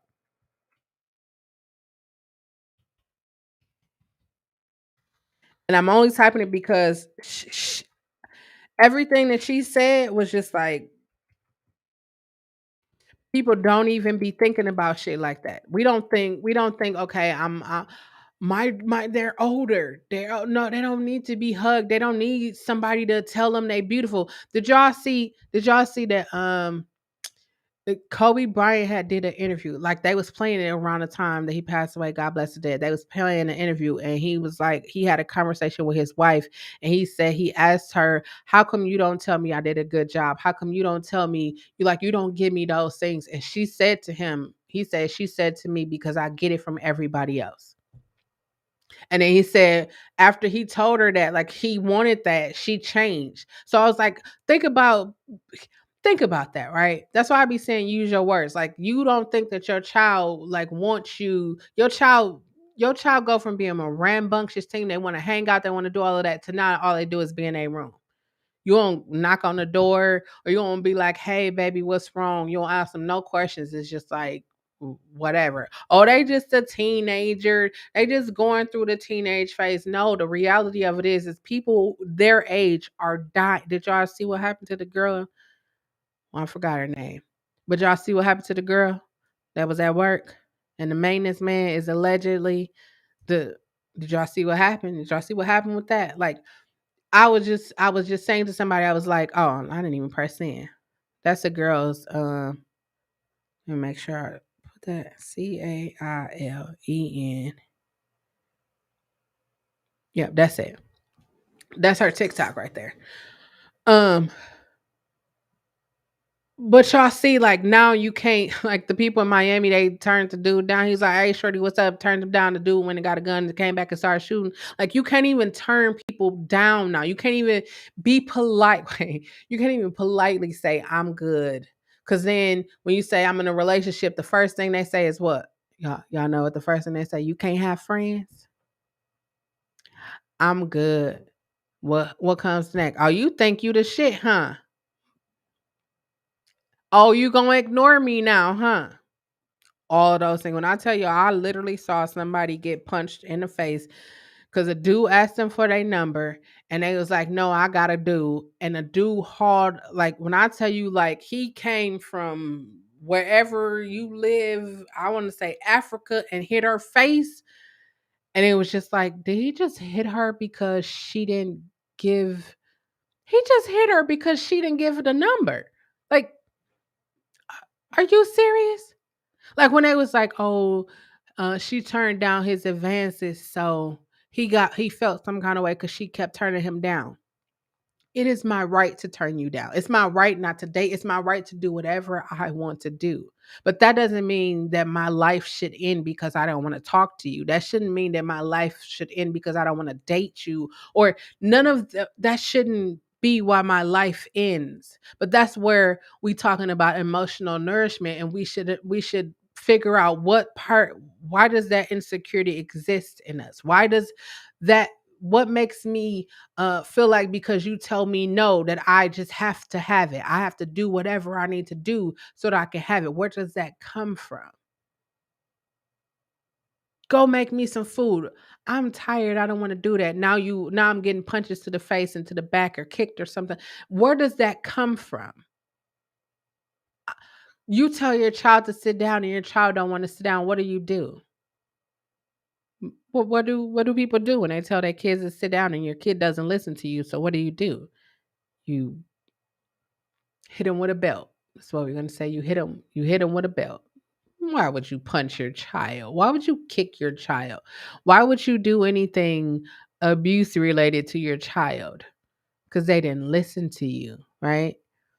Remember, your kids only learn shit from you because you are the first thing that they see. That's why when I read that, I was like, and then when he said, we already got to tell them that it's not okay. Okay. Um, we are no longer our kids' role models. Let me ask you a question. Why do your child want to be like LeBron James or Beyonce or Jay-Z? Or why do you think they want to be like these people? The dope dealers, the pimp. Like, why do you think they want to be like those people? What is it about those people that makes them want to be them? Is it the money? Is it the fame? Is it the notoriety? So how come when your child looks at you, they don't want to be like you? I don't want to go to work all the time and be like my mom because she be tired all the time. She don't never spend no time with us. I don't want to be like my daddy because I don't know who the fuck he is. Or I don't want to be like my daddy because he be having other women. Hmm, hmm. Did we ever stop to think that, okay, our child might look at somebody else as a role model because they are not happy with what they see with you? They don't want to go to a job and complain about going to that job. Hey, Jamila, maybe that's why you're not their role model. Maybe they see you getting, uh, DV'd by your baby daddy or your boyfriend, girlfriend, because women be doing DV too. Maybe they watch that happen to you, right? Oh, I know some people teach their kids that money is everything. They teach them that looks is everything, good hair is everything. Having somebody that'll take care of you is everything. Like I know like people they don't teach their kids about wealth, like how to build their credit. See, that's why I was like, for me, it was like when people be saying it, I was like, oh yeah, I forgot I went to a white school. I literally say that because I learned how to balance a checkbook in high school. It was called consumer math. And I was like, damn, I got a whole check in my class. They gave me a whole checkbook and I had money. Of course, it was like the school money, but we had checkbooks and we could go and buy stuff in high school. Like I could go to the store and walk around and put shit in the basket and I could write a check for it. Do y'all see that I was learning how to I told you I learned how to fly a fucking airplane. I know how to fix a car. I know how to build a cabinet. Where we had home ec and shit in our class. We wasn't like we had y'all probably had them too. We had Baby Alive. Them fucking babies would cry. I don't care what the fuck you did, them babies would cry. Like cry.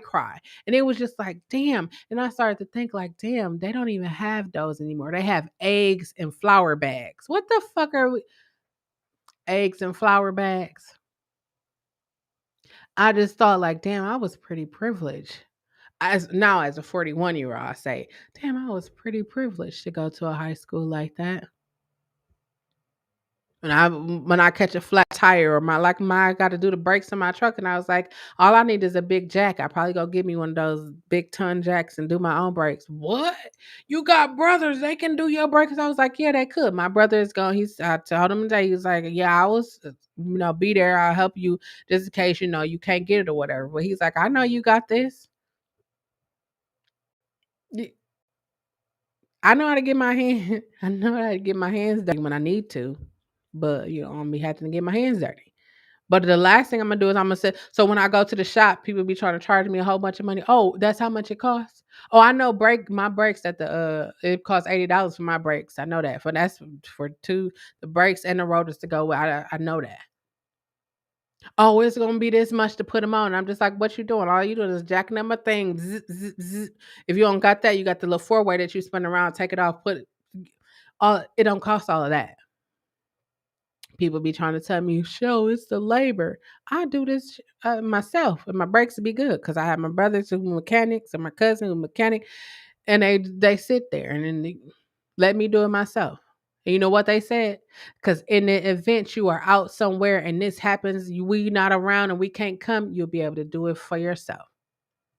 That's what I think. Like why parents don't teach their kids like checkbooks or they got these little like people be wondering like how do I was about to say Billy and Samantha. Billy and Samantha graduate college and they already have a job. That's because they go into the business in which their family created or their parents call somebody who were Billy, what are you going to school for again? Accountant. Hey Bob, don't you got a you need an accountant intern at your job? Mm-hmm. My son Billy, he's great at that, right? Black people be like, start a business, and what black people tell you the first thing to do: don't hire your family, don't do this. But if you look at the businesses that have family, like you look at a Chinese food restaurant. Now I'm hope y'all don't think I'm being stereotypical. I'm just saying like the reality of it. If you look at the Chinese food restaurant, who's working in the Chinese food restaurant? If you look at the Mexican restaurant, who's working in the Mexican restaurant? You go to a Jamaican restaurant, who's working in a Jamaican restaurant? Uh, It's the you look at the gas stations. They have like when I was growing up, the neighborhood gas station, I was like, man, it's a bunch of y'all.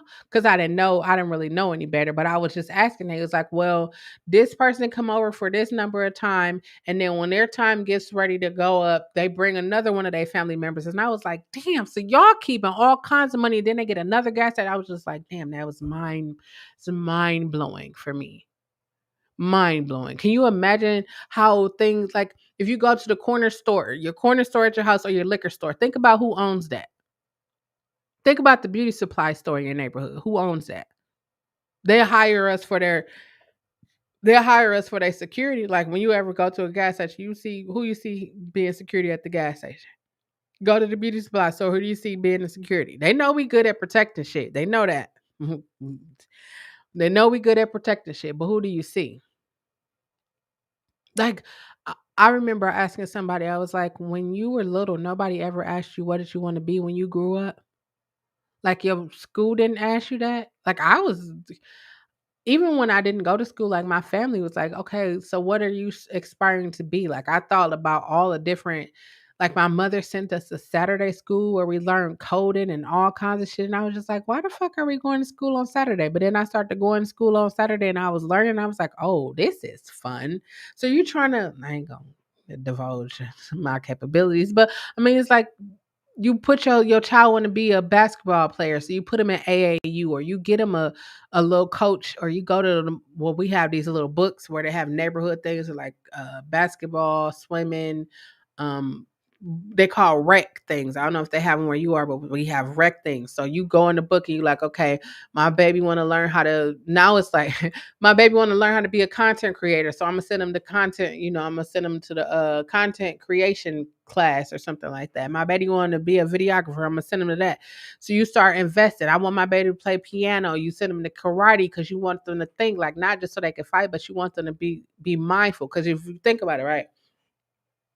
People that go to learn karate, everybody be like, oh no, they can fight, they can do all this. But if somebody who really knows, like have the understanding of karate and all of that, like the mindfulness, all of that, just because you say some shit to them, they're not gonna whoop your ass. Now they could. Now, if you know somebody who took karate, taekwondo, whatever that is, jitsu, whatever it is, they took all of those things. They know because they know, like they got black, purple, blue, red, whatever, white belts. They got all these different things. They know like the levels of. They know all of that, but they know that if they don't tell you that they can really hurt you like boxers, right? If you don't know somebody training to be a boxer and you say some fucked up shit to them and they get in a fight and they hit you with that left hook and that uppercut, you done. Like you don't know that, but you talking shit to them because you don't know. You just thinking that they're a regular person on the street, so you gonna talk shit to them. Like, why do we feel like we have to talk shit? Why do people feel like they have to talk shit to other people? I'm not a shit talker. I mean, I talk my shit when I be talking about, the things that I accomplished, but I'm not a shit talker. That's a waste of breath for me. Yeah. See, that's shit like that. Shit like that, right? But then I guarantee you right now, you can look at it and be like, damn, that built character in me. That taught me how to talk to other people. Like, do you know that it's adults that don't know how to talk to other people? Like, they don't know how to talk without yelling, or they don't know how to talk without calling you out your name or talking little to you. Like, they don't really know how to have a conversation. Like, even if you are in a relationship, you ever thought about the kind of conversations that y'all be having with y'all person that you with? Do like y'all just only talk about sex and when y'all gonna do sex or the kind of sexual? Do y'all talk about like lifetime goals, like starting a business or investing in stocks or getting y'all credit right or buying a house? Like, do y'all talk about things like that? Is that something that you talk about? Or is it just like, oh, well, we gonna go here? Like, do y'all travel? Do y'all have passports? Like, how secure are you with yourself? Like when your person go out the door, are you like, damn, they could cheat on me today, or damn, they gonna find somebody else that's better than me? Like, how secure are you in those things? How secure are you in yourself? Like when you think about the Maslow's hierarchy of needs, I'm saying this because you probably, you gonna go look it up, right? And it's like what's your psychological needs? Like, do you feel like I don't need to have a house because my mama got a house? Like, what are your safety needs? Do I need to do I'm working out all the time? Are you working out just so you can post it on your social medias, or are you literally working out so that you can be better? Are people your friends only because they bought you something, they did something for you, or are they really your friends? You see what I'm saying?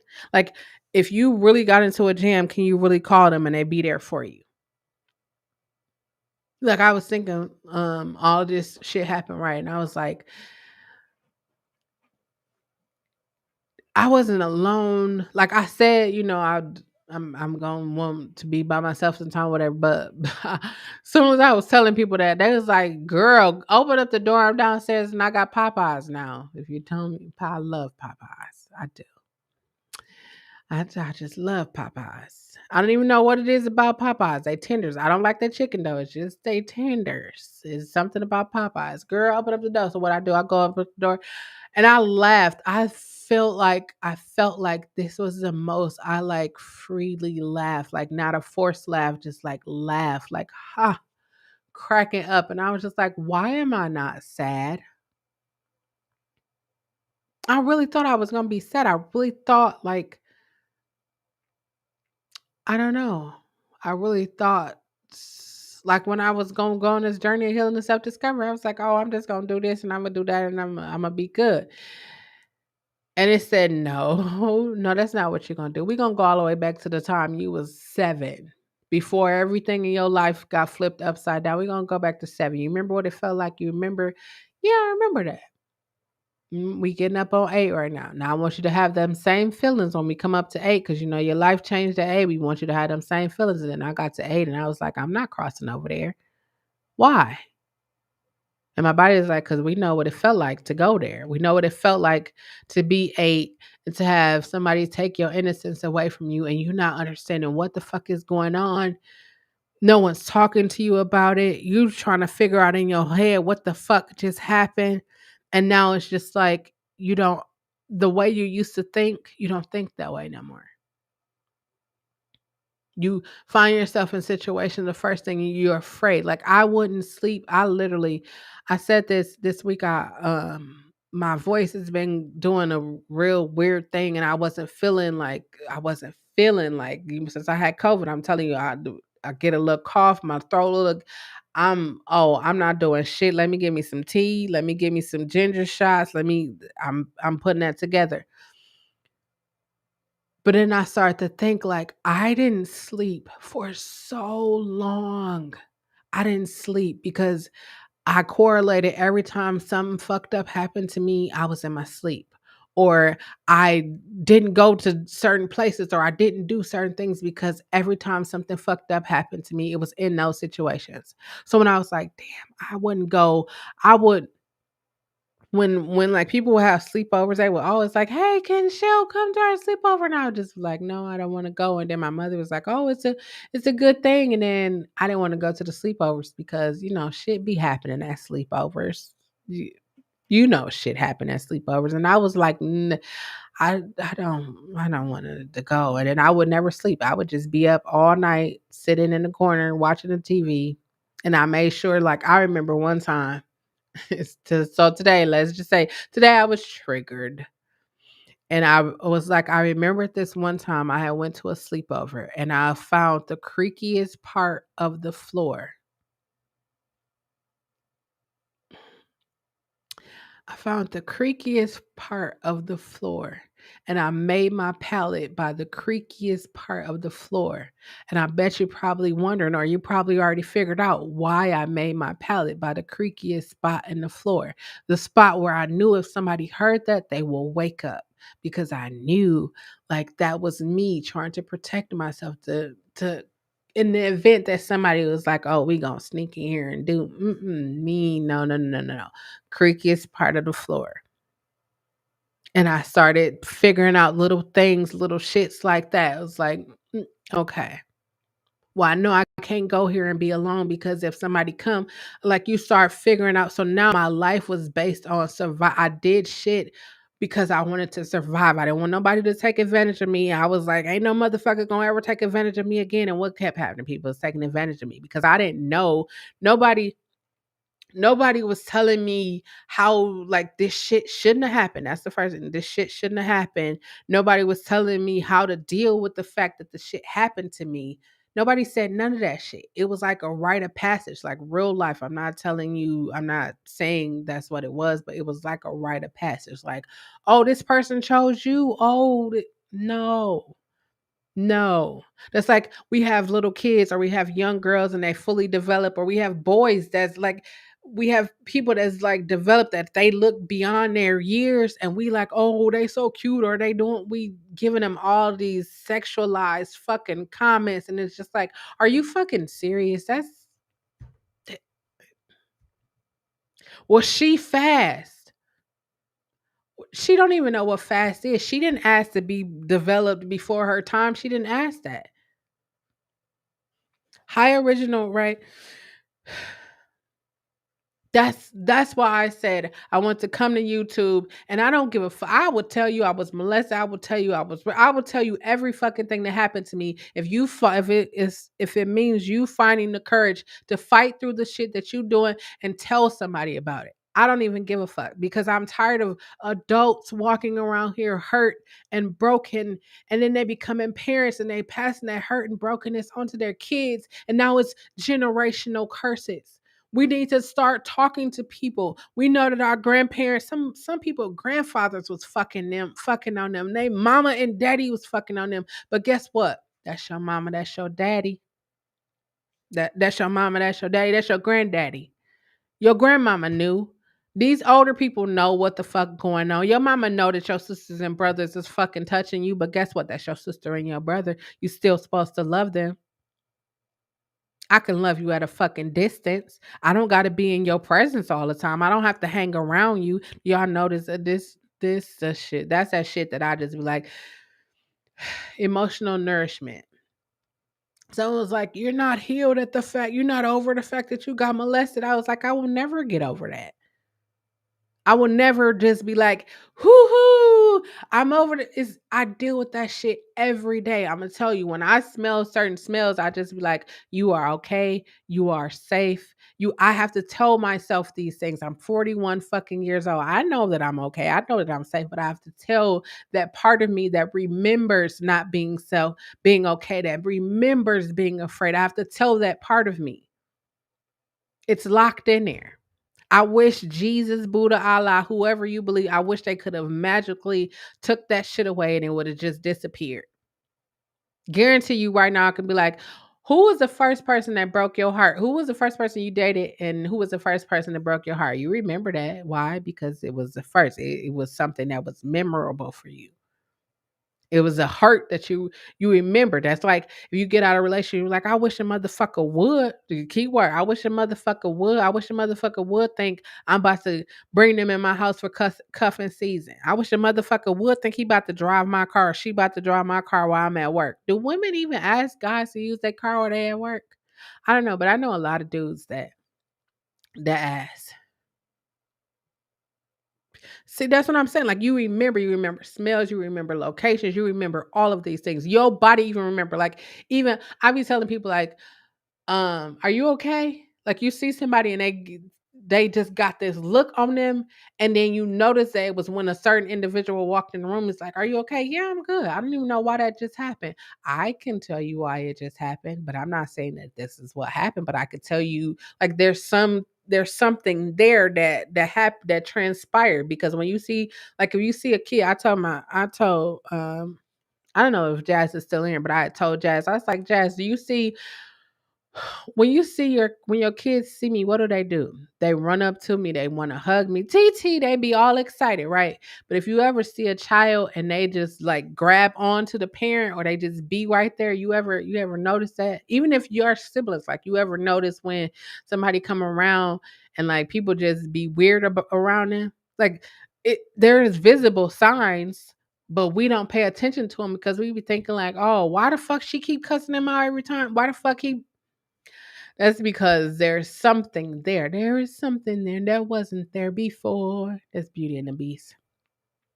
But we don't explore those things because we want to shut them out. We want to, oh no, it didn't happen. Uncle Pete didn't touch me, but you know that Uncle Pete touched you.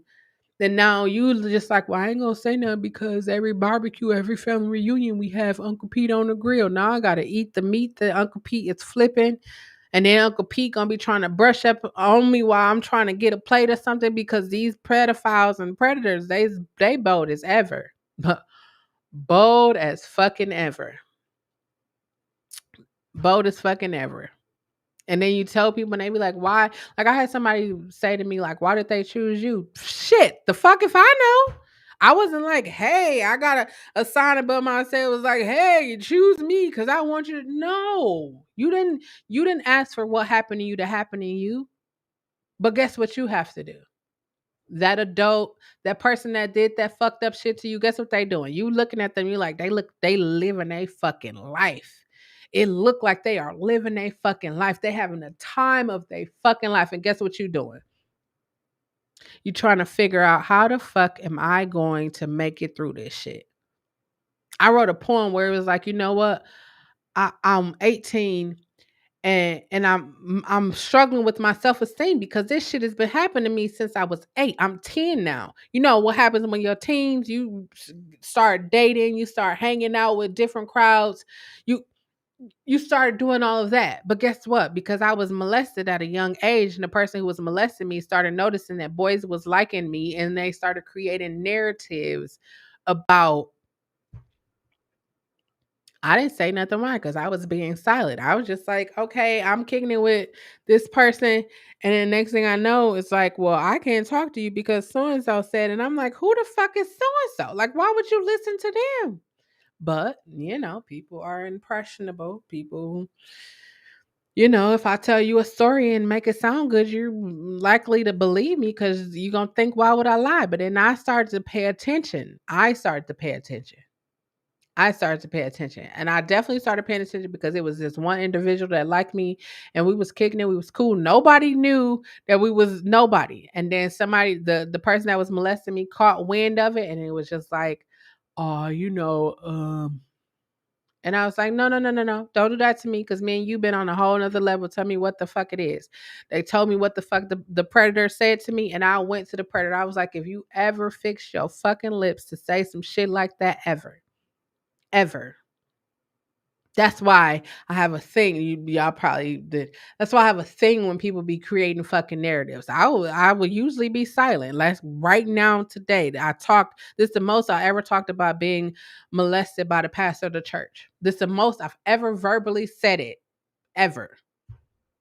And I'm not just saying it now because, oh, I'm trying to get him in trouble. I'm trying to do that. No, I have to do what's best for me. I never talked about it. People will ask me. I never lie when people tell me. I never not talked about. I never didn't say it. If people tell me I wasn't out here on the wings of the morning, like, yeah, no. And I'm telling y'all right now because I'm on a journey of healing and self-discovery. And the only way for me to heal is to accept or acknowledge, accept, and adjust. What am I doing now? Anytime that I feel triggered or anything, I sit and I ask myself those questions, and then I moved through that, not over it, not on. I moved through that. I'm here to tell you, like, I was molested. I was someone who was molested and went inside myself and was just like, I gotta I gotta figure this shit out. Nobody gonna tell you that, okay, they gonna tell you Uncle Peter's still your uncle, so you still gonna see him. He's still gonna be around. Now you gotta protect yourself. Then you tell somebody with the hopes that the people that's under you don't get touched by Uncle Pete, and now your little sister or little brother come in saying, "Hey, Uncle Pete touched me too." That doesn't infuriate you. That infuriates me to know anybody was touched after me. Shit, it infuriated me to know the people was touched before me, and then I got touched. That shit infuriated me too. What the fuck is going on here? That's why I be telling people that, I grew up in a cult. People might not see it as a cult, but I grew up in a cult. Like, it was okay for the pastor of the church to do what he was doing because he was the man of God. And you can't say nothing to him because you touch not thy anointed and do thy prophets no harm. That's what they would tell us. So the pastor do whatever he want, and you just don't let God handle it, is what people would say all the time. And then you sitting over here thinking like, okay, so Jesus, when are you gonna break his leg or something? Or you let him get in a car accident? Like me, not me. I was just like, he's such a broken person. And I realized what it was. It was like, damn, it's so fucked up that fucked up kids become fucked up adults, and now they turn around and do fucked up shit. And that's where people get that whole hurt people. And then I keep asking myself, like, damn, when do people recognize that they hurt? I feel like all of this is a part of emotional nourishment, because in order to nourish yourself emotionally, you have to be able to acknowledge it, right? So when you recognize that you are hurt, what do you do? Do you be like, oh, a motherfucker cheated on me, so I'm gonna go cheat on them? A motherfucker, they did it to me, so I have to do it to I never had that mentality. I always thought like, damn, that shit really hurt, and I don't want to do that to anyone else. That's why I'm single and not ready to mingle yet, because I'm like, I don't want to lead anybody on to think like, okay, I'm going, and I know I'm not ready yet. So now I just led you to a cliff, and you're not gonna jump, because now you're gonna be like, oh no, the fuck you didn't get me all the way out here. I'm introducing you to people, and not gonna happen to me. It's a no for me. Not gonna happen. I'm gonna tell you how I feel. Like, I keep coming here. It's like, I am just now at the point where I am ready to entertain the thought, not actually date, but entertain the thought of dating. I'm not actively looking for anybody because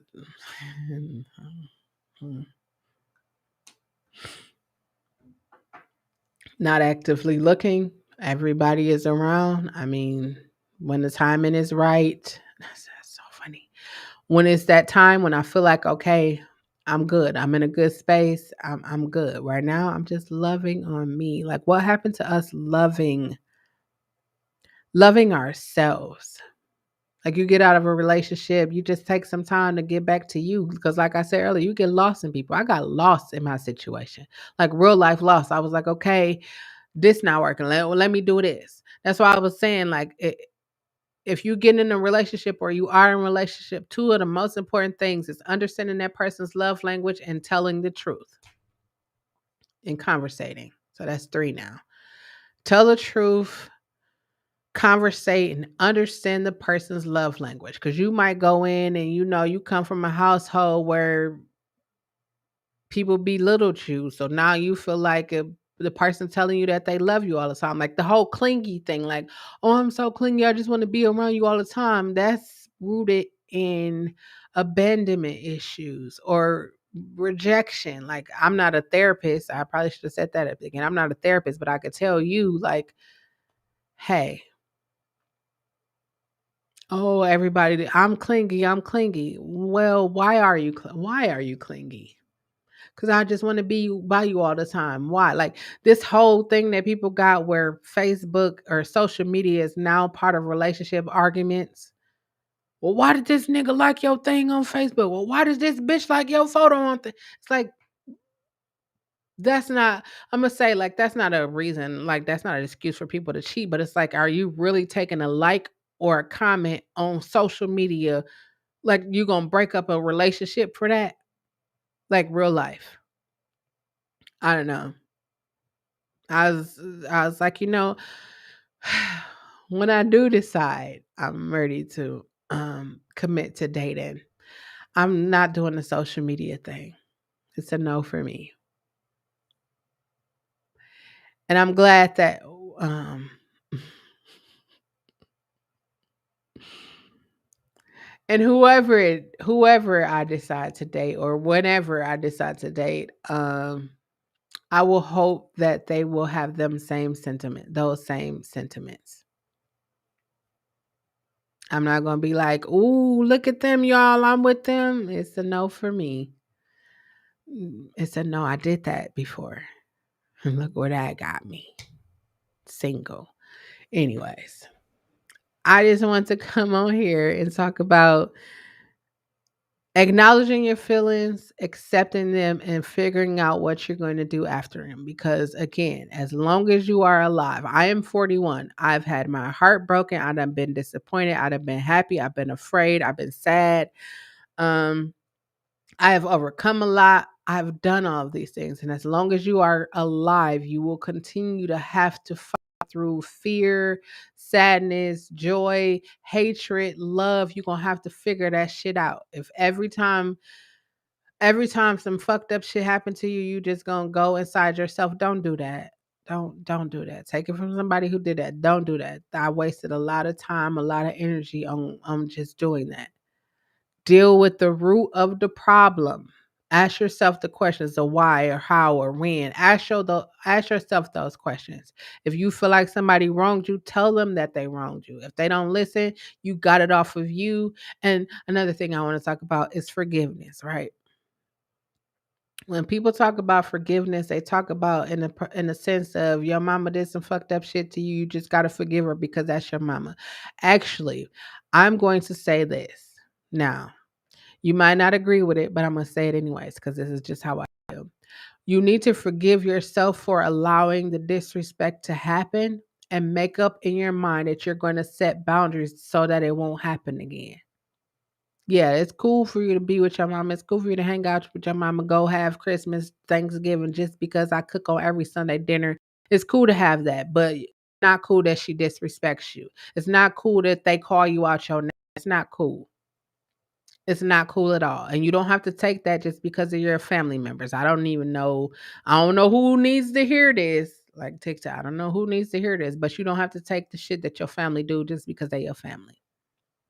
You don't have to take the shit your boyfriend calling you fat or your baby mama calling you, telling you you ain't shit. You don't have to take that just because y'all have a child together. That's why it's important for you to love yourself. Love yourself. And when I say love yourself, like I really thought for sure I love myself. I make sure I have clean clothes, I have a bath, I eat every day. I was like, yeah, I'm taking care of myself, but it's so much more deeper than just that. So much deeper. Like if somebody call you and they only call you every time they having some fucked up shit going on in their life with their baby mama, baby daddy, uncle, somebody ain't acting right and they call you like, girl, let me tell you, or bro, let me tell you what the fuck this bitch done did to me. All of that garbage, like that's why you gotta be careful. You gotta protect this. You gotta protect this. You gotta protect these. These are things that you have to protect. You have to protect yourself from being in a negative environment. That's why I was like, fuck that. I'm doing positivity and love all year. Loving myself more, believing in the confidence that I have the ability to accomplish all seven of the fucking things that I put on my board. Do you know I put seven things up there and those things I created a webinar that I charged $20 for. I was able to turn that webinar into something else that I could charge hundreds of dollars for. And then I have a book that I'm going to attach to those things that I could sell all three of those things separately. I could sell a book and a webinar together. Do you see what I'm saying right here? You have to have courage and discipline. Courage to go on a journey of healing and self-discovery. Courage to say, you know what? This fucked up shit happened to me, but that doesn't make me who I am. Yeah, I did the fuck up shit, but that doesn't make me who I am. That's something that happened to me. Being molested was something that happened to me. Now, a lot of shit came as a result of being molested, but that was something that happened to me. I had to tell myself it's okay not to be okay. It's okay not to be okay. And there's gonna be moments where I be triggered by all this shit. I learned trigger from therapy. I learned like like I said smells, right? I cannot stand the smell of Nautica, Aspen, and Michael Jordan. I know you probably like people don't wear that no more. Of course, who wears that shit? Old people. That's what I'm saying. But I cannot stand those smells. I even realized like I would be when the shit be happening to me, like I would literally detach. I would not be there. Like my body would be there, but I would be in a whole nother place. And that's when I realized like I used to detach from shit. Like if things got too much for me, I used to detach. And then I stopped detaching and I was just like, well, let me just go ahead and turn up this Seagram Sevens. Let me turn up this bottle of Jack with no chaser. Let me knock out this Goldschlager. Let me try these things ain't getting me where I need to go. Let me try some Everclear. Let me try some moonshine. Like, let me try these different things. Now I never was one to try, like that other stuff. I wasn't trying to, it was just alcohol was my thing. Maybe alcohol not your thing. Maybe sex is your thing. Maybe working a lot is your thing. Maybe self mutilation, maybe masturbation, maybe any one of those things is your things. You have to ask yourself, how did that become the way that you cope? How did that become? Talking became the way that I cope, the way that I deal with things because it helps me release shit. It helped me release it and let it go. Somebody was like, I don't feel like you happy. And I was like, what is your definition of happy? Because I'm happy as fucking hell. January, I put 7 fucking things on a board that I wanted to make money from. And to this very day, I have accomplished those things. Now, my thing is to figure out how do I automate them so that I can set them and forget them. If babysitting is your thing and you like, hey, you know what, I want to offer a babysitting service for people that's going to the Bucks game or the Phoenix Suns, wherever you live. I want to do makeup for people that's going to prom or their wedding or homecoming or whatever. I want to do artist makeup before they go on stage. Like if whatever it is that you want to do, if you sit down right now today, like right now while you listen to me, you sit down, take out a piece of paper, take out your phone and the notes apps or whatever it is that you have. That's notes if you have iPhone. I don't know. I don't know about people with Androids. I just don't know. I'm gonna keep it 100. But take that out right now and say, you know what? This week I want to accomplish this. Guarantee you, and when you wake up in the morning, if you have that thought, like put it on a sticky board, put it on your phone, lock screen of your phone, put it there. And every time you see, I want to do that. This week I want to look at buildings for my business, or this week I want to claim all of the claim all the social media profiles for my business. If you have a business and you want to like start promote more, like I'm gonna tell y'all one of my goals for this week is right. One of my goals for this week is to have a video, a short, and promote all of those things on my social medias, all of my other social medias, in addition to Twitch and YouTube. That's one of my goals this week, and to get some markers um, for my other whiteboard right here because it's looking real blank right now. Since I showed y'all since October the 1st that I showed y'all I cleaned it off, it's looking real blank. I got more goals that I want to do. Now I have to break down those 7 goals and put them over here and break them down and be more precise with how I'm gonna do it. We are literally 11 or 12 weeks, 12 or 11 weeks away from 2022. If you haven't accomplished anything you set out to do since 2020, yeah, I get it. We was surviving a global fucking pandemic. We still surviving a global fucking pandemic. We are literally 12 or 11 weeks away from dealing with a global fucking pandemic for 2 fucking years. 2. I was thinking to myself, like, damn, we was in a global fucking pandemic, but I was killing. I was killing the pandemic. I was virtual. Oh, we can't go out. We can't meet people. I was hitting people on LinkedIn, like, hey, I have this idea. I would love to talk to you about the idea. They was like, hey, let's hit a Google Meet. I had never heard of Google Meet before, ever. Ever. If you got Google, Google has a suites of things that you can use for yourself or for your business. I got on Google Meet. I was like, "Oh, okay. Would you like to meet?" Sure. I was like, Google Meet, Zoom, Restream. Like I was giving all the different places. They was like, "Oh, so you have a lot of meetings." I sure do. I sure do. You think a global fucking if you think being molested by a fucking pastor didn't stop me. You think a global fucking pandemic is now let me give my disclaimer. A global fucking pandemic did stop me from making videos for 3 fucking weeks. But guess where I'm at right now? I'm right here making content, still making videos. I got up with a greater sense of purpose after having being sick with a global fucking pandemic. When your life is almost like all the shit that actually you thought meant something, it don't mean shit. Like right now, I set a fucking boundaries. You know what I say? Somebody, oh, I feel like that's your feelings, not mine. That's not my feelings. That's yours. I'm not taking on nobody else's shit. Taking on nobody else's problems. I have enough of my own. I got to deal with me. That's what I'm gonna start saying. I have to deal with me. That's something that you should tell people too. I'm not taking on your problems. People borrow money from you, but never pay that fucking money back. Hey, and then you be like, "Can I get my money back?" And they be like, "You sweating me over $20 fucking 20 fucking funky dollars. You sweating me over that. It wasn't fun. It wasn't funky or fucking when I gave it to you. When you really needed it, and I gave it to you, it wasn't none of those things.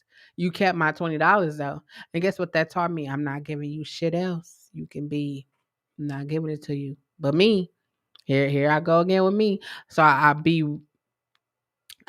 realizing a lot of shit about myself. It's like, you know what? I want to be.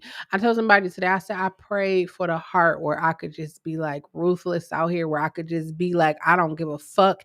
And I'm going to treat people how they treated me. I pray for that heart. Like when I tell you pray, I cry. I snot an ugly cry. Snot just running, tears running, everything down my face. I pray for that. But you know what I had to do? I had to acknowledge.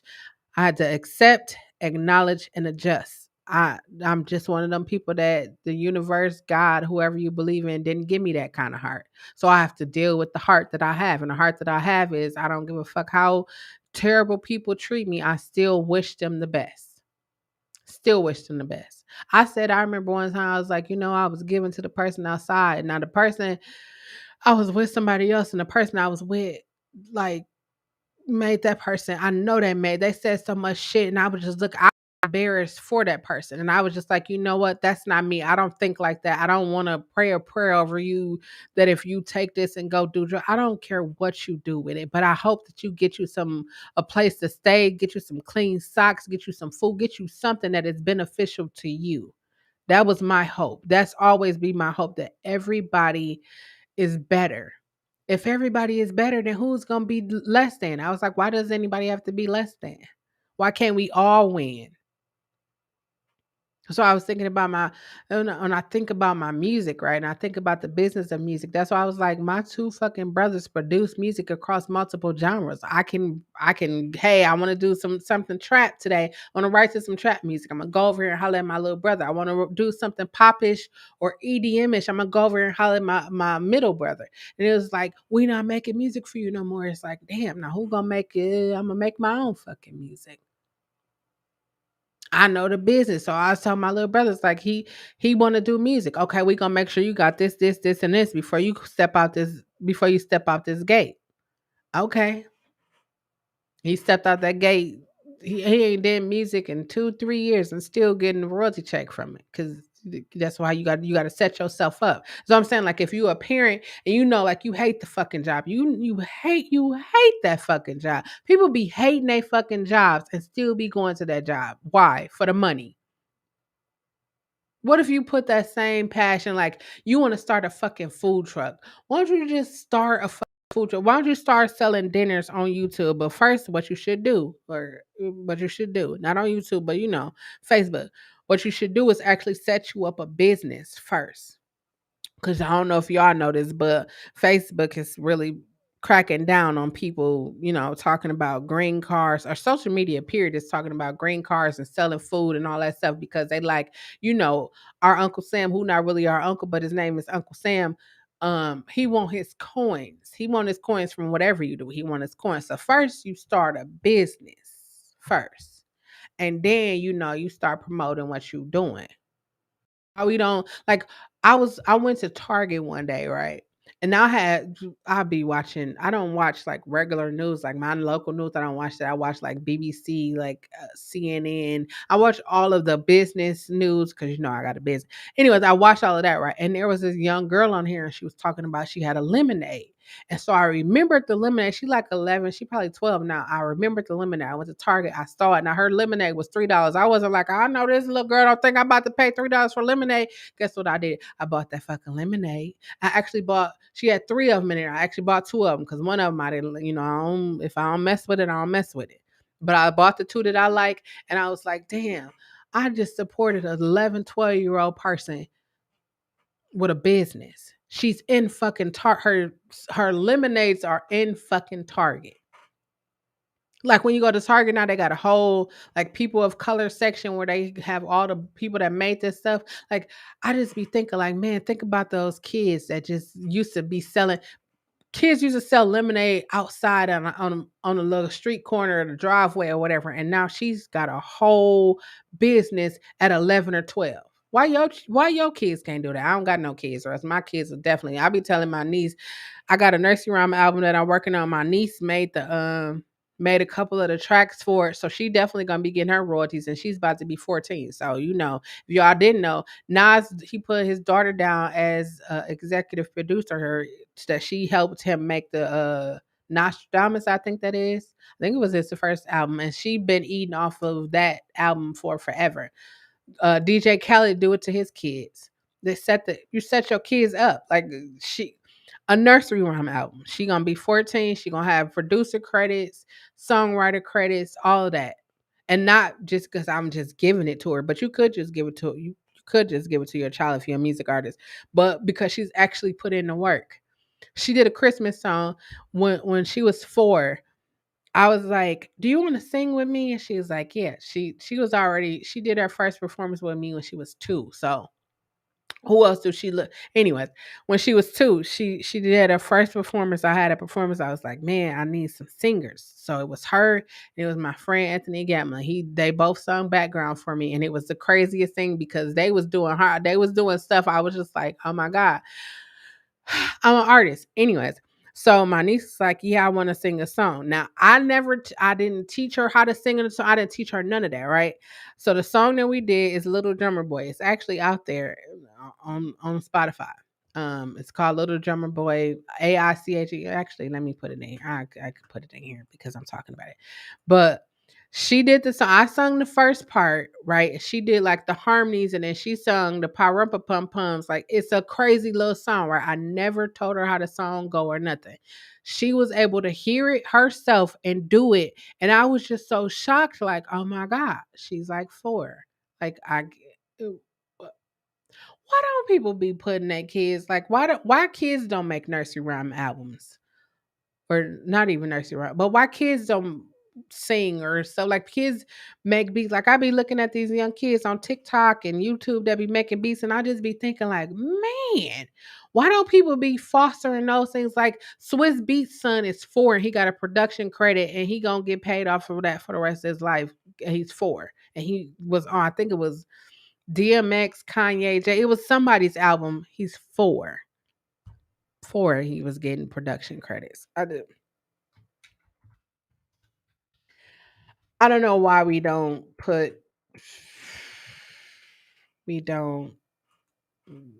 give our kids that boost. I can't. We don't give our kids that boost. I think we should give our kids that boost. I'm about to put the song in here. So y'all, I'm not kidding. I'm not kidding at all. 4. She did this at 4. I released this in 2013. And so when she did that, and I would go to open mics, right?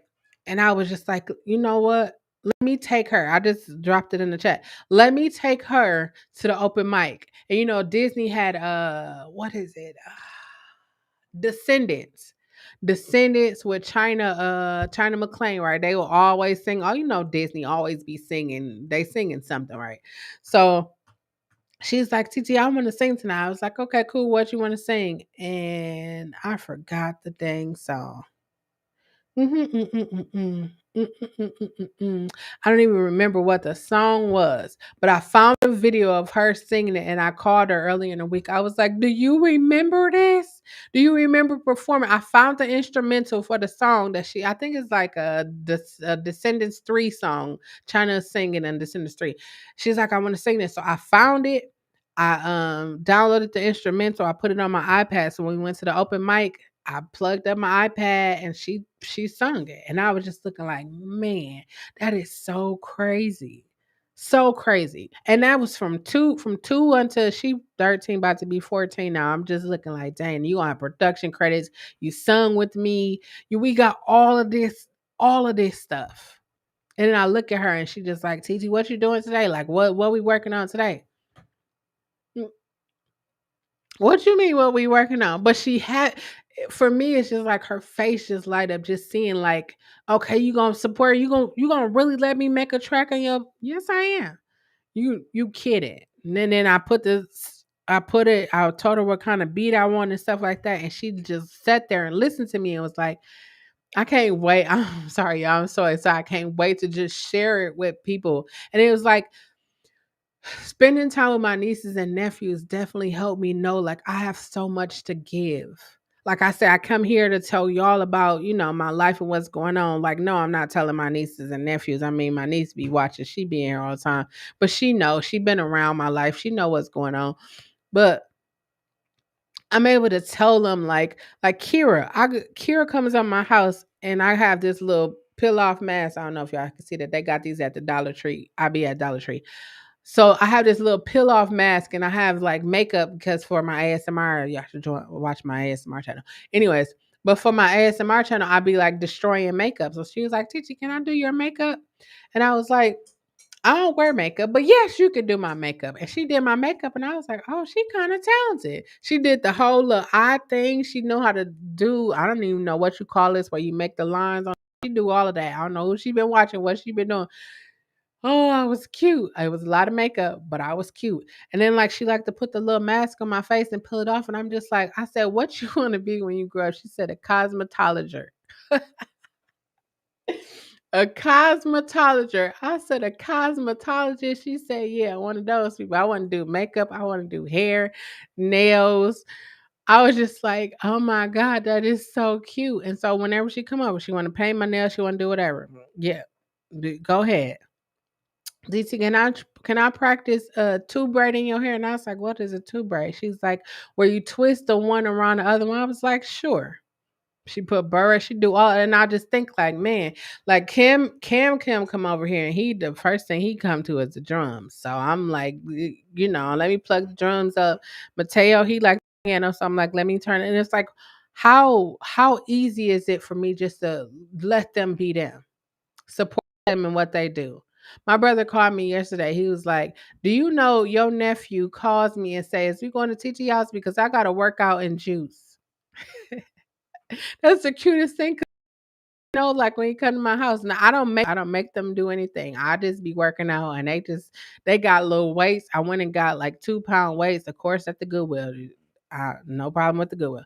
I went to the Goodwill, and they had like Goodwill be having like Kohl's or Target. I don't know what y'all store, but they have overstock or overflow or whatever it is. So they give it to the Goodwill. So I went and found like a bunch of the 2-pound weights. So when be like, hey y'all, I'm about to work out, they want their own yoga mat. They don't want to use my yoga mat with me. They want their own yoga mat and they want their own weight. So I was like, okay, let me go get some. And then when I say, okay, I'm about to juice, they all running, trying to stand on one chair to help me juice. It's like I'm inspired in the next generation to like be healthy, to like be entrepreneurs, to like whatever you want to do. Like Jamila said, she wants to do a lip gloss line. So what am I doing right now? Working on getting my niece, getting her lip gloss line off the ground.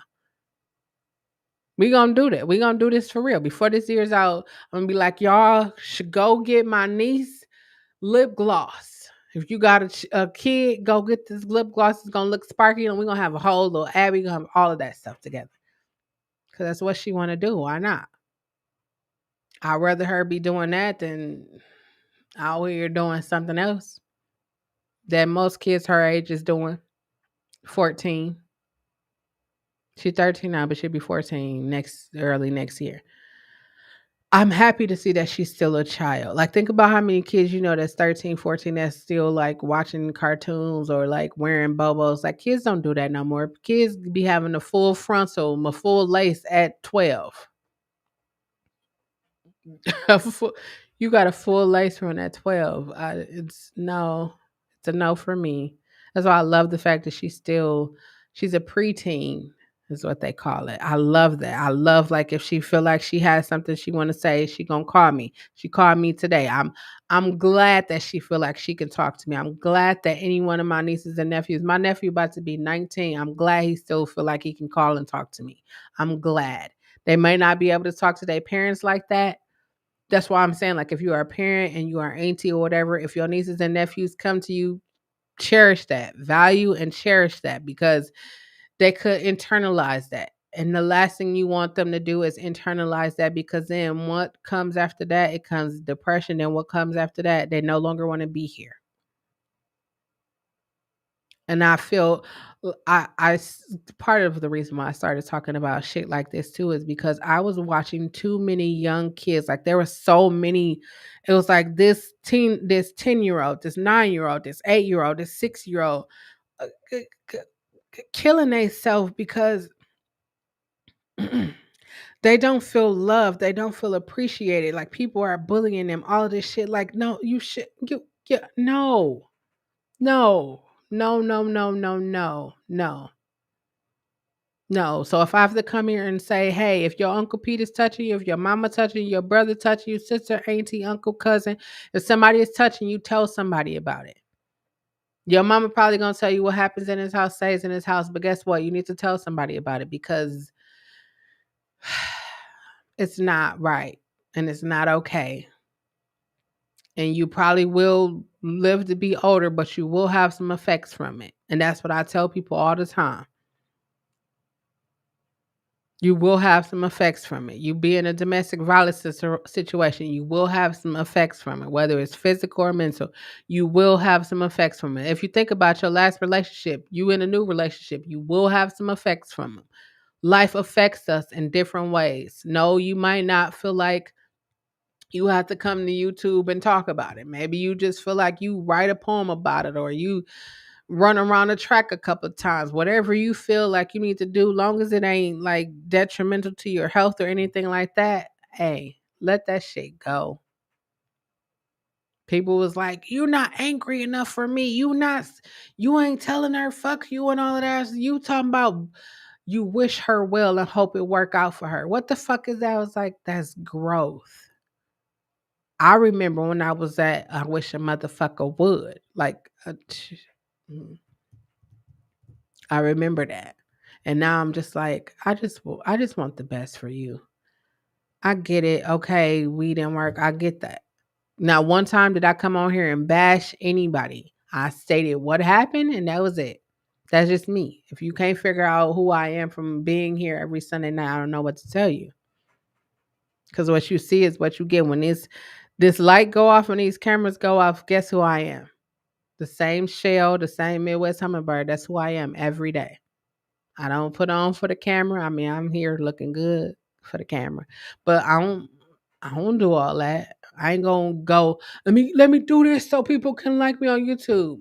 No, because if you don't like me if you don't like me, if you never hit that like button, you probably should. But if you never hit that like button, if you never hit subscribe and you never hit follow, guess what I'm gonna do?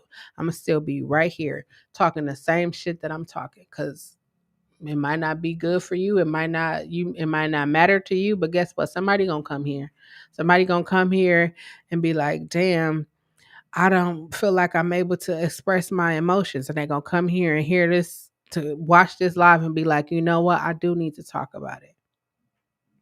Your mother died at a young age, or somebody you really love. Your grandmother died and you were young, and that was a person you felt like loved you and you never dealt with it. Like grief. Like no one talks to us about grief.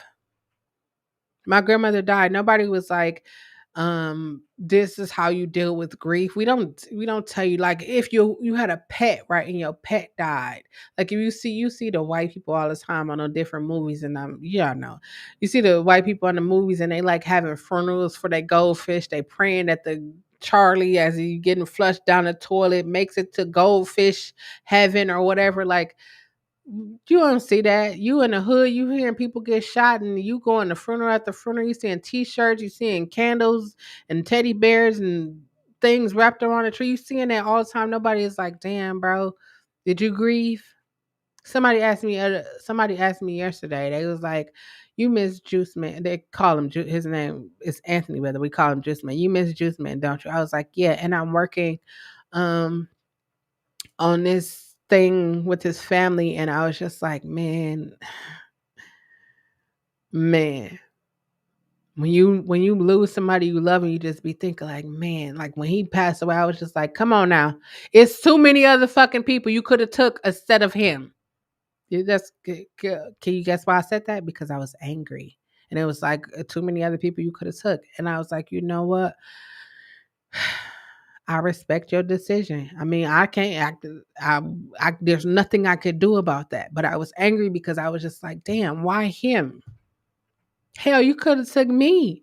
And then I caught COVID, and I was just like, well, wait a minute. Let me be more mindful of the shit that I say. Because I mean, I'm not ready to go yet. I want to see Bobo grow older. Like, I at least want to see her get to 18. So, Lord, that's like 17 more years. Jesus, Buddha, Allah, whoever you are up there, aliens, I don't know. That's like 17 more years. At least give me that. I mean, at least. I have no control over none of that. If they decide they want to take me tonight, guess what? They're going to take me tonight. And then y'all coming. This will be my last live. If this is my last live, I guess I'll wrap it up right here. If this is my last live, remember that it is important for you to use your words. That is the only way that anyone will ever know what you are feeling and what you are thinking. The only way. You can't have an argument, start an argument. You can't be like, you should know, if you never told them. If you've never said, Mom, you treated me horribly. Dad, you were never there. Grandma, you knew. Granddaddy, you knew Uncle Pete was touching me. I told you and you didn't do shit about it. Say it. Say it out loud. If your baby daddy, your boyfriend, your girlfriend, your wife, or somebody makes you feel small, say that. Then you need to, once you say that, once you acknowledge, once you accept, acknowledge, adjust. Acknowledge, accept, adjust. Whatever direction you want to change, it should be some change. I will never let a live, a video, or a vlog go out without me telling you to love yourself. Love yourself more than you love anything else in this world. You have to love yourself. You have to know yourself. You have to trust yourself. The still small voice, the loud voice, whatever your body response whenever you walk in a situation and your body is telling you to pay attention. Because sometimes our body be telling us to pay attention and we be like, what the fuck am I paying attention for? This is my family house, but somebody that's not your family is in there and they've been plotting on you. They've been wanting to be with you and you've been turning them down. Hey, pay attention to that shit. And for the love of humanity. And when I say humanity, I mean you are on this earth for a reason. There's a reason why you are here. For the love of humanity, just be yourself. We don't need another Beyonce, LeBron, your mama, your daddy, your cousin. We don't need them. We need you to be here to be yourself so that, the world can move like it move. Now, in case you need a friendly reminder, we are currently surviving a global fucking pandemic. 11 or 12 weeks away from 2 years of the global fucking pandemic. If you have not done anything to better yourself in these 2 years, in these last 10 months, I want to encourage you to this week decide to do at least one thing towards your goals. One. If no one has told you in the first 10 months of 2021, I would be the first to tell you I love you, I believe in you, and you have everything you need to be successful right up in here. You just got to activate it. I hope that I said something that inspires you to be better. I hope that I said something that inspired you to use your words. I hope that this entire live has been inspirational for you. That is my hope. I hope that you felt love. I hope that you felt the positivity as it radiated, as it continued to radiate from me. That's all I got. I love you. I hope to see you the next time that I go live, which will be tomorrow at 6 for Songversation. Um, have a beautiful evening. Until next time, peace.